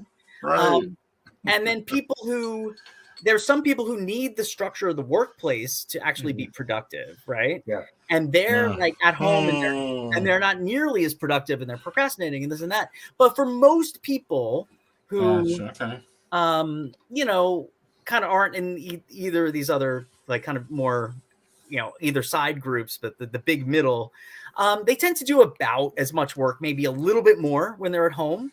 But even when people say they do that, they're like, I am commuting 4 hours less a week. I'm happy to plow an hour and a half of that back into the work. And so that's what some people are doing. And I think that's why some employers are happy with remote work and hybrid work. But yeah, if you already have like the personality to tend to that, there's fewer things stopping you from doing that. Why you got to stab me like that, Scott? That's mean. But that's what it is. So you either have to, one would either have to, and I'm not going to say Doug, but one would either have to put real strong guidelines in place around your work, and really segment your work and life in a structured way, or just maybe lean into it. I don't know, and be the rock star and get. So like for me, working from home, I'm more productive, but I'm also able to step away. I got to take care of this, and I can step away and take care of things. And weirdly, I feel more productive at work and what I'm doing at home because I'm home. Yeah. So if I need to take care of the dishes, so my desk is sitting like in a nook right off my kitchen, so I can just go over and take care of that real quick and come back. Or if I need to run to the grocery store and just pick some things up and get back, I can do that, and then I'm not missing anything. The thing is, I've worked in my industry is IT. IT is reactive. It is almost always reactive unless you're on a high level where you're planning out. And I am not there. I'm a worker bee, and I'm good with that. I don't want the responsibility of planning stuff out. I'm good. I'm not a ladder climber. I'm not one of those folks. Okay. But like, I get up and I take the dog out and I make coffee for Jill and I, and then I log into work and I go upstairs and I have coffee with my wife in bed, and then we come down. I am logged in from 7 a.m. till 4 p.m. every day. It used to be 4:30, 5, and my wife was like getting on me about it, and I was like, "You're right. Sure. Like, what am I doing? Sure. Like, I don't need to be logged in. I've been logged in for 9 hours. Like, that's right. And I take lunch, but my lunch isn't like I'm gone for an hour. It's not like I'm going out. Like, I'm literally at home. I'm literally accessible. Yeah. So there is this. It's also my age and the idea of being just pounded into my skull about the idea of hard work and productivity. And I struggle with things like, part of the reason I can't binge watch stuff is because my brain, if I'm sitting at any spot for more than an hour, is like, what the fuck are you doing? Like, you're not doing anything. Why are you not doing anything? Why are you not doing anything? Why are you not doing anything? And it's really hard for me to get, like, I'm better now, but most job before the one I have now, I worked 50 hours every week at least because I thought that's what I needed to do. Mm-hmm. And I think that the pandemic, like you said, kind of shook the snow globe of work a bit, that people started realizing, oh yeah, I don't need to do that. Like, I'm a salaried employee. So like, yeah, I get paid whether I work 32 hours or 100. Totally. Yeah, and for me, you know, I have a job where I have to be somewhere at a certain time about 20 hours a week. And other than that, the rest of my work can be done whenever. And I fully, like, over the years, I'm like, you know what? If Thursday afternoon is like me running errands and me watching some TV and whatever, and that means on Sunday afternoon and evening, I'm working and grading and writing, like, so be it. Like, that kind of works for me. But, you know, I know some of my other colleagues who have the same job I have, like, they will, even if they're teaching or not or whatever, they'll come into the office for certain hours, or they will work certain office hours at home, and that's it. I tend to be one of those like integrator people, which I think, Doug, you're talking about a little bit. Whereas some people are like, they segment. I don't know whatever's best, but I think what's best is what works for you. And that's, I guess, what, you know, if you want to, you know, I used to give a lot more advice to individual employees about what to do, and now I talk to employers. But, you know, the employees, you know, I would say if you have the privilege of being able to have some autonomy over where and when you work, make sure where and when you work works for you. And then for employers, the best thing I think you could do for most employees is think about, can you be flexible on where, when, and how? And, you know, if you could do that, then people can craft solutions that work for them without you having to, like, you know, maybe offer every single benefit under the sun.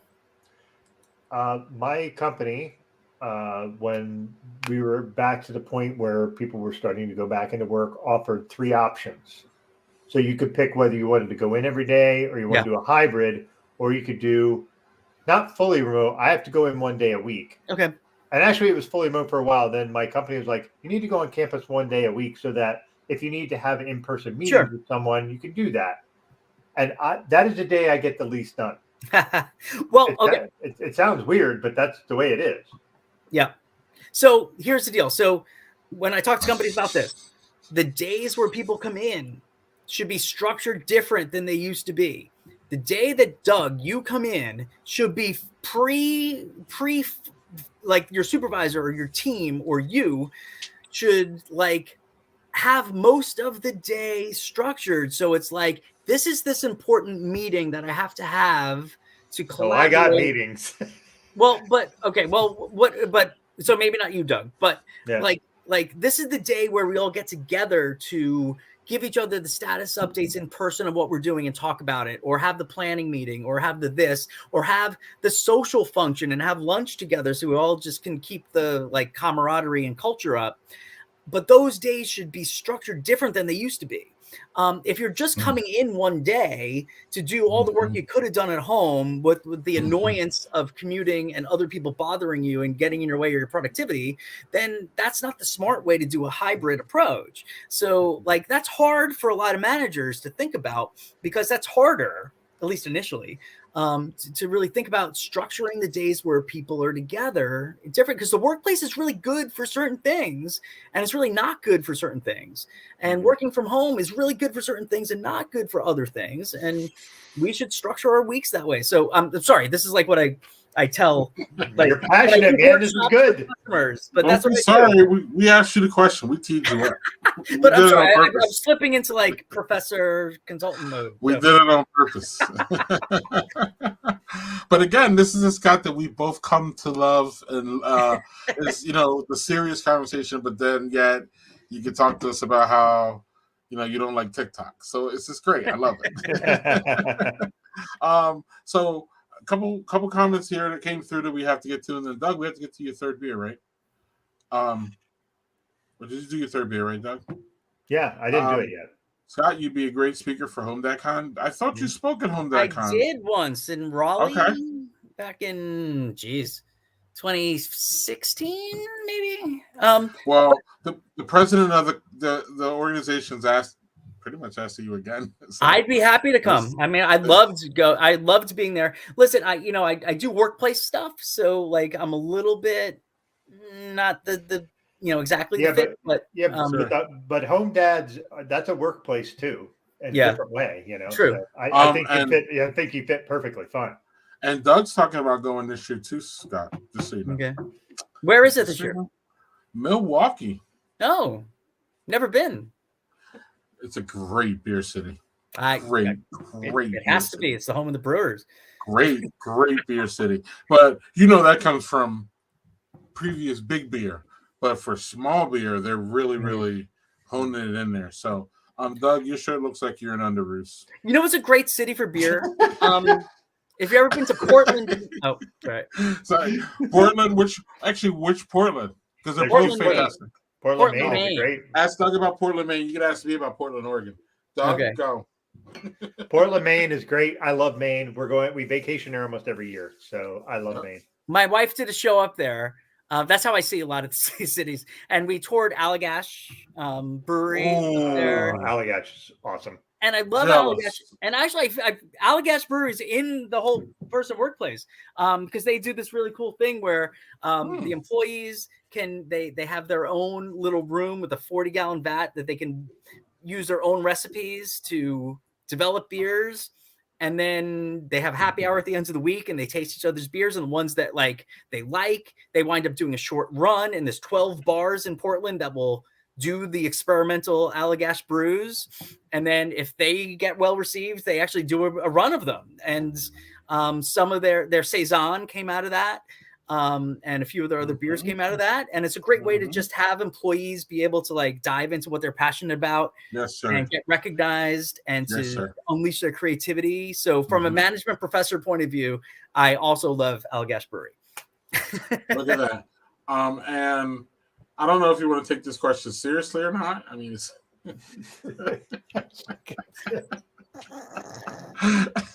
I don't even. I don't quite know what that means, but home.org is the link, so you probably already know that.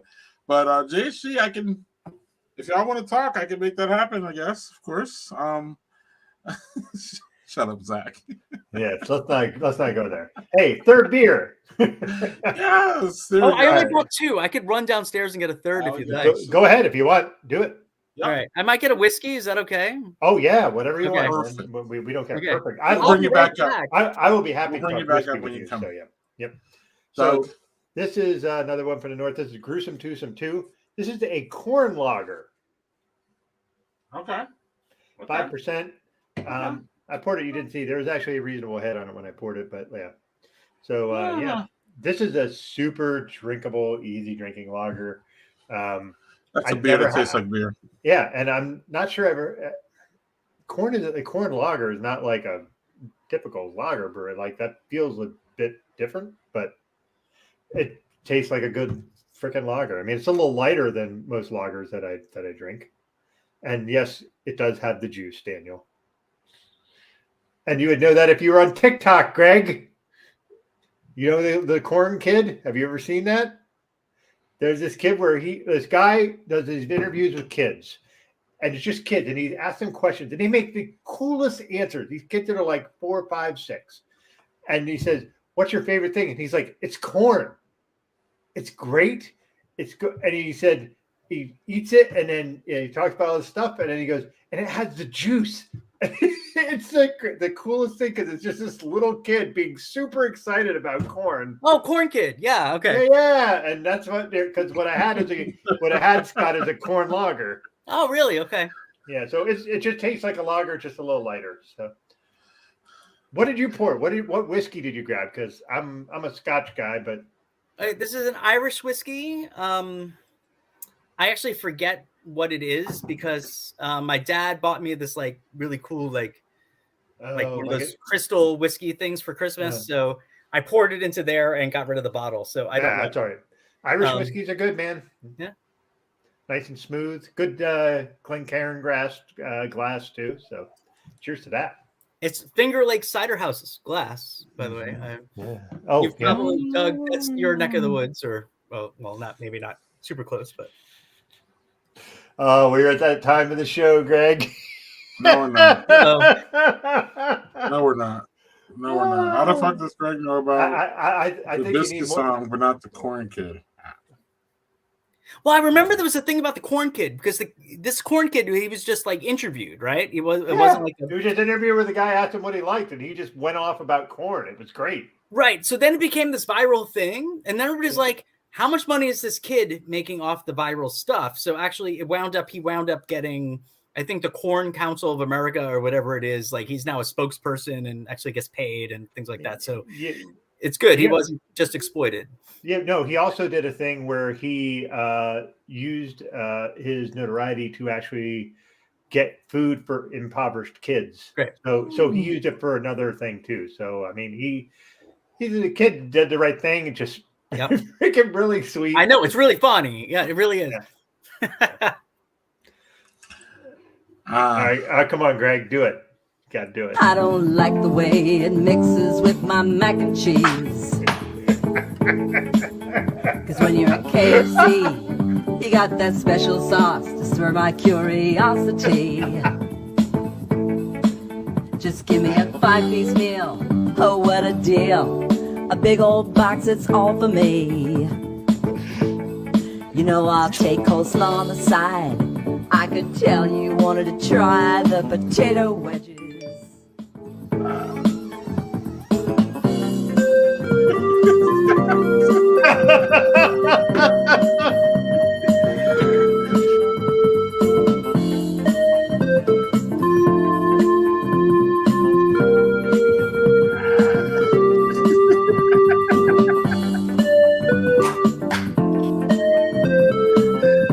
The background people are just like, I'm trying to figure it. Taste the biscuit. Taste the goodness of the biscuit. Taste the honey sauce. Taste the goodness of the biscuit with the honey sauce. Get your honey sauce on me. I don't like the way it mixes with my chicken wings. Get none of that honey sauce on me. I don't like the way it tastes on my chicken wings. Take us out, Moose. Taste the biscuit. That is my favorite video ever. Scott? I don't know what to say. Wow. And it's funny too because we couldn't get him to shut up earlier, dog. And all we do is just show him. All we had to do is show that dumb video, and like Scott's like, Right. The only reason we showed it, Scott, is because there was comments in the commenter, and we it's a video that we show pretty much a lot here. Okay. So they wanted you to experience it, and I thank you. yeah. That didn't sound very sincere, Scott. So Doug, that's Doug's favorite. This is my favorite.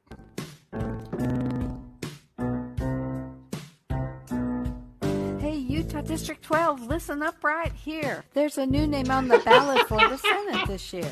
My name is Linda Paulson, Republican and awesome. Love God and family and the Constitution. I tried to get another conservative to run. Nobody could do it, so I'm getting it done. I'm pro-religious freedom, pro-life, pro-police, the right to bear arms and... Enough. She lost. Let's just cut to the chase. She lost by a lot. Absolute. I mean, come on. Even for Utah, that's pretty lame. I mean,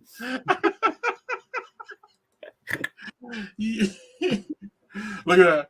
Look, now we're insulting a man who's been to the White House, Doug. We've reached new lows on this broadcast. Hey, why go high when we can go low? no, you forget. I live with performers. Like I'm used to silliness like this. So no worries. Doug, any last questions before we embarrass our friend even more before we let him out of here? Oh, by the way, Daniel just put in the old lady from The Wedding Singer was more epic in your thing. My wife had to turn down this job because she got a directing gig instead, but she got cast as the old lady in The Wedding Singer musical. And the musical, holy shit, that would be fucking great. That's awesome. I didn't even know there was a Wedding Singer musical. I would. Yeah, go to that. she had to turn down the role of the rapping grandma.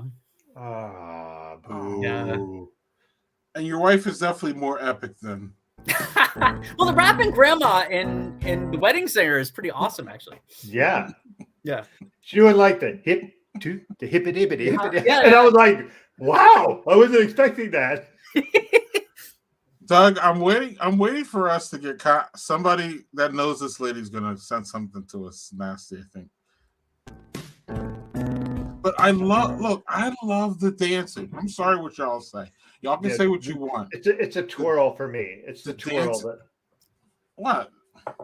It's a step, Doug. Now that was fine. It's a turner. I'm gonna twirl around in a circle, and I'm like, please don't. Little known fact, and I don't think Scott knows this, and I know some of y'all on the stream know this, but Doug used to get down, Scott. He used to be a dancer. Used to be is a good word for that. Right. Yeah. Scott, I'm sorry. Jack, shut up. Shut up. It's a sassy twirl for real. Well, I have to ask a question. What are you talking about? Which one is Greg? Which one is Zach asking about? The Utah lady or the Taste the Biscuit lady? Oh, it's that twirl at the end. You don't like that twirl? No, that's a twirl that just sends me off. The twirl's the best part. Actually, no. I actually wear very loose coats. Not Genkos. Genkos were a little too loose for because I felt like I was going to fall over wearing those things, and they weighed like 800 pounds. But, so you were. You know what I did wear was skids. Do you guys remember skids? It's ringing a bell. What? Yes. They were almost like sweatpants. Like parachute pants and sweatpants had a baby. Yeah, like Zubaz or whatever. Yeah. You mean like what you have on now? Yes. So my pandemic era teaching was always I would have a dress shirt and my blazer or whatever to teach, and I'd be wearing like my boxer shorts or whatever while like that was always like my or sweatpants or Yeah, but did you ever stand up? I always made sure to be like, have the camera at the right angle. Listen, I'm a tenured professor. There are very few things I could get fired for. That's one of them. That's one of the things I could get fired for. That and like pulling like a Jeffrey Tubin is another thing that would get you fired, I would imagine. But that would be pretty bad. Yes. Yeah. Doug, you in hammer pants. That would be amazing. No, but skids were not far removed from the hammer pants. They were just more like sweatpants or even pajama material. Like they were like baggy as fuck now. Yeah. Oh, Cavaricci's. Yes. I think my tuxedo for my senior prom were Cavaricci style pants. I don't even know what y'all talking about. Z Cavaricci? Yeah. Those are pants that they would come out like. Hey, Scott, Greg's a little bit younger than us, so. Yeah, but no, they come out like. Yeah. Or from your hips to your legs. Yeah. Not much younger than y'all, Doug. Enough that you didn't know what Z Cavaricci is. But is that a white thing or not? It might be. Okay. What about? It seems pretty Italian. Like, listen, I grew up, Staten Island. It was very like, Guido-y kind of to wear. That's where I grew up. So. It's very, very Jersey Shore-ish. Mm-hmm. Before Jersey Shore. Yeah. Zach pretty much doesn't know your Italian fans. Oh man. Greg. Yes, sir. No, I have a question for you. From the perspective of age or whatever. Chess King. Do you know what Chess King was? Chess King? Scott, you know what Chess King was. Yeah, Chess King, right? of course. It was a store. It was like that. They sold skids and shit like that. That was what Chess King was. Yeah, it was like the mall store for clothing retail company. Yeah. Okay. And yes, hypercolor shirts. That's something that Dan Brown. Yeah, Okay. hypercolor. Remember those? It was like Express for Men, but it was called something else, and then it became Express for Men. I forget what it used to be called. Yeah, that was my favorite. It was a different name. There was Chess King and like all these. Yeah. Weird. And Chess King was like, I remember going in there and it was just like mustard shirts everywhere, like mustard colored shirts everywhere. So listen, the Staten Island Mall was the place when I was in high school. So that's the late 80s. We're Was that talking. it, Doug? Yeah, I didn't think they were still in business. I thought they bankrupted like a million years ago. Yeah, but maybe the brand. You know No, how but that was their logo. It was that. Yeah, a lot of brands are like retro Go on. cool now, you know. Right. Yeah. Doug, you know how sometimes these breweries got a Structure. business. Thank you, Jeff. Structure. Thank you, Jeff. Perfect. Ah. Structure. That was the name of it. Yeah, the breweries are doing these days. They're shutting down the brewery, and then selling the brand, and then the brand lives on in a different brewery. Yeah. It's all kind of weird, but that kind of shit lives on because they sell the. Yeah, Chess King was the store. I never. So about brands that people buy when the thing goes kaput, CBGB's, the famous club in New York City. I know the guy who bought the name and trademark for CBGB's after it closed. So if you ever see a CBGB shirt or whatever, like it's actually a guy I know. Cool. Don't rook your status. Trash life. And that's funny because Greg is not that much younger than you and I, Scott. He's really not. No. But the idea of Chess King just missed his window. And you know what I mean? Like literally just a few years. But that's Okay. how short that little thing was. Like Chess King was not around long. And we grew up in the same close, relatively-ish Yeah, area. like I knew Chess King from the Harrisburg Mall, Harrisburg, Pennsylvania, Okay. and Greg grew up. Allentown. Greg grew up more metropolitan than I did. Allentown. Allentown. Born in so, Philly, like, raised in Allentown, basically. Moved out of Allentown when I was almost 30 with the lady, and we ended up here in Wisconsin. All right. So, but yeah, for most, or I don't know about now, but most of my life I lived back east in that eastern corridor where y'all did. So we would have been stomping on the same things almost a little bit, but no, I never saw Chess King. But yeah, Doug, we're gonna wrap it up here soonish. Yeah. I want you to get some more things in here with Scott. If you have any more questions to ask him, because I kind of asked him a whole bunch, but probably asked him half the questions you wanted to. No, you hit all the right notes, like all the things I wanted to talk about, and that's great. Like that's the thing. It doesn't mean that so I just was more of the goofy side, and I'm good with that. I'm a goofball, so it works. But yeah, I think Scott and I saw each other about the last time we saw each other was 4 years ago, and yeah, no. All right, so I'll let Greg explain that comment, but yeah, Scott, just thank you for being on, and Oh yeah. I miss hanging with you. It was fun. If you do get up this way again, or if I get down your way, I will let you know because it's been too long, man. It's been too long. Absolutely. So I'm going to be through there because my son is a gymnast. And the state championships is coming up. It's in just outside of Rochester, which really sucks for us because Rochester is like 5 2 and a- hours. two But and a I've got half, to 2 and a drive half, 3 hours away. through you guys to get there. So, Well, then let us know. I'll grab some foods. yeah, but What's your son's what's His specialty. what activity is he really good at? right. Or- They do all 6 apparatus, but Mhm. he's best at flying. So it's the vault and the floor. The vault. Oh, That and shit the is floor. The yeah. floor. It was the funny. floor Greg and I had fucking- complete. Greg and I could put like the vault, and Greg's like the floor, The and I'm like the floor. vault. The The vault vault's always looks fucking like too. somebody's gonna kill themselves. Yeah, so Right. I mean, my son is like like if he had his shirt off, it's like ripped, but like no body Yep. fat ripped, Like a like you wedge. are when you're that. But some of his teammates are bigger ripped, right? Mhm. And their bodies are a little better for like things like pommel horses and rings and like You gotta have upper some of body. these are a little more like some are a little more strength and a little more and his best Agility. things are the speed and flying and stuff like that. Man. Yeah. You must be amazed at him because I still amazed when I see it. I'm like, how are you doing these jumps? Yeah. and these- So when he started, he was like 6 or 7 at this gym, and I remember watching all these like big guys who look like men, who look like these tanks, and now that's my son in his cohort. I'm like, how did this happen? Like,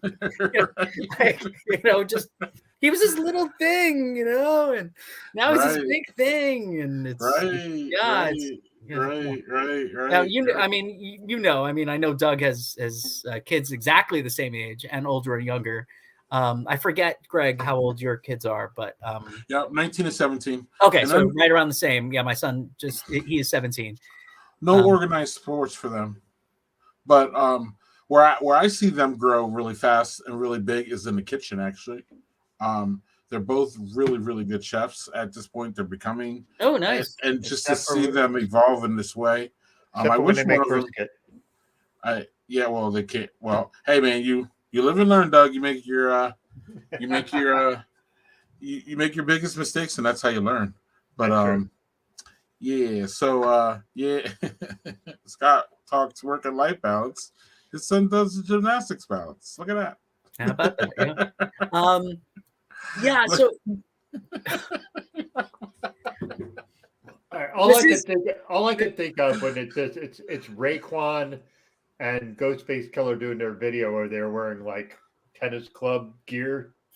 Yes. I can't remember what it was. Anyway, sorry, Scott, I interrupted you. No, I will say that, Zach, one of the things I do bristle at when I join this club is like that you must wear traditional tennis wear and like blah blah, and I'm like, come on, like anyway, but they have great courts. It's like it's called hard true is the surface, so it's like it's not as bad for your knees as hard court. Yep. It's not as soft. Talk to Greg. Greg was a tennis player. It's not as soft as clay. It's kind of in between. So it plays just so beautifully, and his courts are just awesome. And I've become, I'm a little guy, but I hang in there with the big guys. So like, I'm the Diego Schwartzman of my club. If you know your tennis. And Zach caught you here, right? Assless chaps, that wouldn't pass muster by my club. Well, what if you wore like some really cool Argyle socks with it? Or some Cavaricis over it, right? Yeah. Hey, Z Cavaricis. That would be great. Z Cavarici assless chaps. Yeah, but the Cavaricis, you could put like a whole like 6 balls there to right? Oh yeah, because you got to save the balls when you serve, Right. Gonna have them right there. Yeah, tennis is a great sport to get back into, Daniel. Tennis is awesome. Tennis is awesome. It's fun. Yeah. It's great. It was good during COVID too. I could play during COVID. Like it kept me sane. You can keep distance. Yeah. But Cavarici tennis shorts would be great. Anyway, I've had such a great time with you guys. I can stay with you all night if you wanted. I know we have to probably move along. We do have an after show, so if you want to stick around after this. All right. Yeah. But for the time being, we'll do this.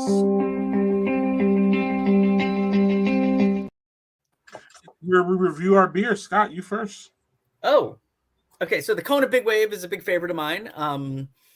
Especially because it reminds me of this amazing family trip I just had to Maui. So Pilsner Raquel is a taste of after tennis with my friends. So that is great. Nice. And my Irish whiskey is also quite smooth and nice. Yeah, very nice. Do you do whiskey? Is whiskey your hard alcohol choice when you go that angle? Yeah, my summer drink is kind of a vodka tonic, if keep it light. I do the wine club thing where like every few months I get a case of wine. I usually have to defer like every other case though, because like but so I am a omnivore of alcohol. Whatever. And we didn't come here to talk about your wife, but how do y'all align in this way? Is she a drinker? Oh God, she has okay. So she drinks like. Oh God, she's a lush. No. She drinks like the horrible, sickly, sweet grapefruit infused pink wine and stuff like it's just it. Oh, so she's the dog of your house. She's the girly drinker, and so so over this last holidays, a bunch of our local friends, these 4 couples, we won a silent auction item where like a wine person and a cheese person would come, and we had like an evening where they paired them. and it was really cool. Like it's a little fancy for my taste, but it was still really cool. She couldn't make it. She was out of town on another gig. Surprise, surprise. But we were all laughing that it's like Amy would hate this because it's all like these like smell the notes of the this and the that and the wine and then the cheese. She's just a slammer. And Amy just wants to drink like the sweet stuff, and it's so funny because like anyway, but it's Hey, like she likes what she likes. she's still back in like actually she was kind of a square in high school, but like what girls drink in high school is what she drinks because Zima. Zima. Like the Boone's Farms of the world is Boone's Farm and Zima. They're not girly drinks. They're delicious and unassuming. All right. Zach, Scott, Zach has determined that you're canceled. Vodka Tonic, Tennis Club, and no TikTok. I mean, 3 strikes and you're out, buddy. I'm on the wrong side of the Caddyshack group, I think is what Zach is trying to say, right? With those tastes. He said beer, she said wine, tasting at work. Cool. That's fun. Oh, that's cool. Rose or orange wine? That's a big distinction. So it's a rosé, but it has grapefruit something in it. Like that's what she drinks. It's crazy. It's horrible. Vodka or rum with lemonade. Okay. I had blackberry lime seltzer. You ever do the seltzer, Scott? Yeah, I'm not a huge fan of the alcoholic seltzers. Okay, so I would say that I'm not telling you what to do, but if you're ever at a brewery and you see one, I would still try them. The reason is because the first round of seltzers came out were bland and blah and flavorless. Okay. Then they started adding good shit to them, and they started actually tasting good.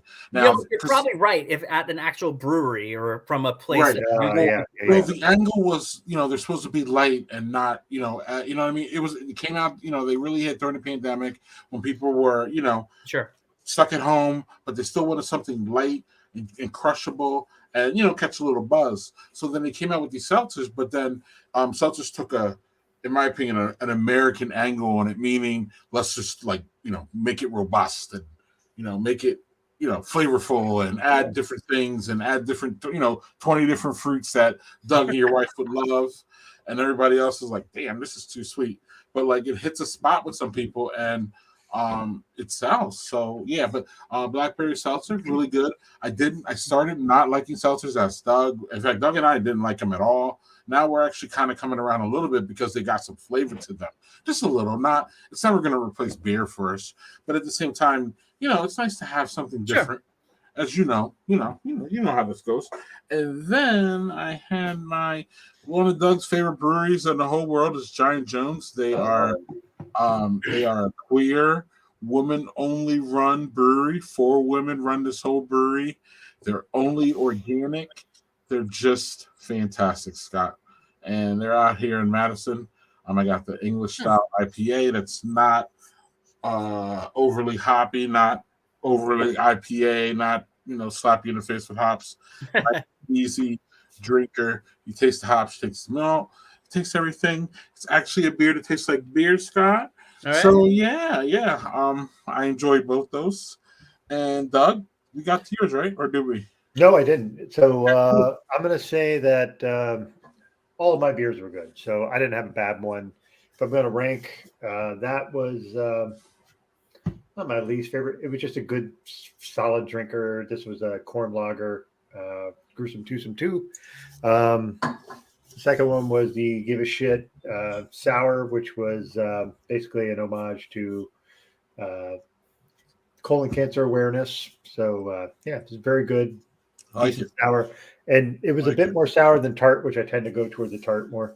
But my favorite one was the Black Velvet Cerebus, which was a smooth stout that was 8%. That just drank so well. Excellent. So Scott, before we let you go, I like to say that so next week, y'all, we got a special show coming up next week, something we've never done before. But we're about to do it. Our friend James Lopez has been in the hospital for how long now, Doug? Months. Are we almost a year now? Well, he was in the hospital. He came home, and then he had to go back in the hospital again. So. Right. So, but the whole journey is almost, I think, been a year. I need to get those details. Anyway, Scott, I think you know about it. I think you know James too. And he's still, I think, in a precarious situation. I'm not 100% sure. I hope to talk to the family this week. But next week, we're just going to talk about James. I'm going to show clips about him. And we're going to talk about his GoFundMe page that is taking donations because it has to be hard for the family with him being in the hospital. And I believe he was the main, he was the main wage earner in the house. So it has to be tough on them. So we're going to talk about James, and hopefully we're going to get some. Doug's going to make a post in the Dad Bloggers group for us this week, and hopefully, and we're going to solicit videos and comments from the Dad Bloggers. Yep. So when I was teasing earlier before that we might see Lance and Matt here, that's how we might see them next week. Right. So I will be talking to all of them and all the people from New York City, Dad's group. And Scott, you're welcome to cut a video or leave comments. We're going to be talking about all that. And we just want to refresh and just remember that we haven't forgot about James. We love James. And he's just a huge part of, he's a big inspiration for me. I'll talk about that next week. I don't want to spoil that, but he was a big inspiration to me and other people. So I want to make sure that at least we give him a shout out and we talk about him. And Lauren will be here with us. We'll probably get into some other messy stuff, but we're going to talk about James mostly. So there's a little bit of that. I don't know if you want to comment on that, Scott, before we roll. I don't know this person, but from, I jump into the Dad Bloggers group every now and then to lurk, and the amount of love that he's engendered from the group, he must be a great guy. And I'm so sorry that he and his family are going through this. And, so I will try to stop by, and if nothing else, I'll support the GoFundMe. So that's great to hear. And I just want to thank you, but that's our preview for next week. And Scott, we're going to thank you now for joining us. As we do with most of our guests besides Zach, we try to have them back. And with Zach, we might not, if he comes back on, he'll never leave. That's a problem. So to my old friends who were in the comments and my new friends in the comments who I have not met before, thank you for all the great comments and everything, and the support and all that. So I'd be happy to get in touch with any of the people I had not known before. And again, Jeff and Zach especially, I'd love to get back in touch. Don't act like you're surprised, Zach. Stop it. And whenever you would want me back here, I'm back here. So yes, you talk to a lot of people. You talk about a lot of issues that I think people don't talk about enough. Does that make sense? And I think you would agree with that. These aren't things that generally people sit around and talk about, but it's something that they literally go through almost every day of their lives. So I love having folks like you on who can breach these conversations to at least put this back into our heads and our sphere that we are going through it. And there's different things that we can mitigate it if we give it time. Sometimes we just don't give it time. You know what I mean, Scott? Like, we're just moving. And you and our friend Aaron Yavelberg too. We love having him on too for that same reason, because he grounds us. Yeah, he grounds us in a way, and he brings up things that I don't think that, shit that we deal with, but we just don't either deal with them or talk about them. So that's why people like you, my friend, are important. And that's why we want to support you, spread your word. And we just wish you the best going forward. And that's it. Thanks, man. This has been awesome. I really enjoyed talking with you guys again. Yeah, thank you, Scott. And like I said, if you want to stick around, we have a little bit of time afterwards. If not, man, if you got to bail, that's cool too. We'll have you on again, and it'll be great. Actually, Doug, so we're just going to roll the credits here. We're going to go out with Scott here. At this point, we've done everything. We told you it was next week. We say goodbye to Scott. I did all my checklists, even though I don't have a checklist, Doug. Scott, thanks again, and we'll see you probably. We usually do like a year thing, so Yeah. I usually remember when I had people on the year before. So like next March, I'll be like, shit, we had Scott on last year. All right. And then I'll reach out. But don't be a stranger till then, please. I'd love to be back, at least in some touch with you guys. But also, Scott, really though, you have the link to our calendar schedule system. So you could schedule yourself whenever you want it. Ooh. Just so you know. Ooh. You had that power. It's always there. And I'm serious though. Whenever you're ready to say, hey, I want to go back on the bullshit with the guys, all right, just the link and we'll see it, and then I'll contact you, and so you can have that if you want. It's always going to be there. But yeah, so so on that note, we will see y'all next week when we talk about James Lopez, and we'll Lauren Yee makes her return. So thank y'all. All right.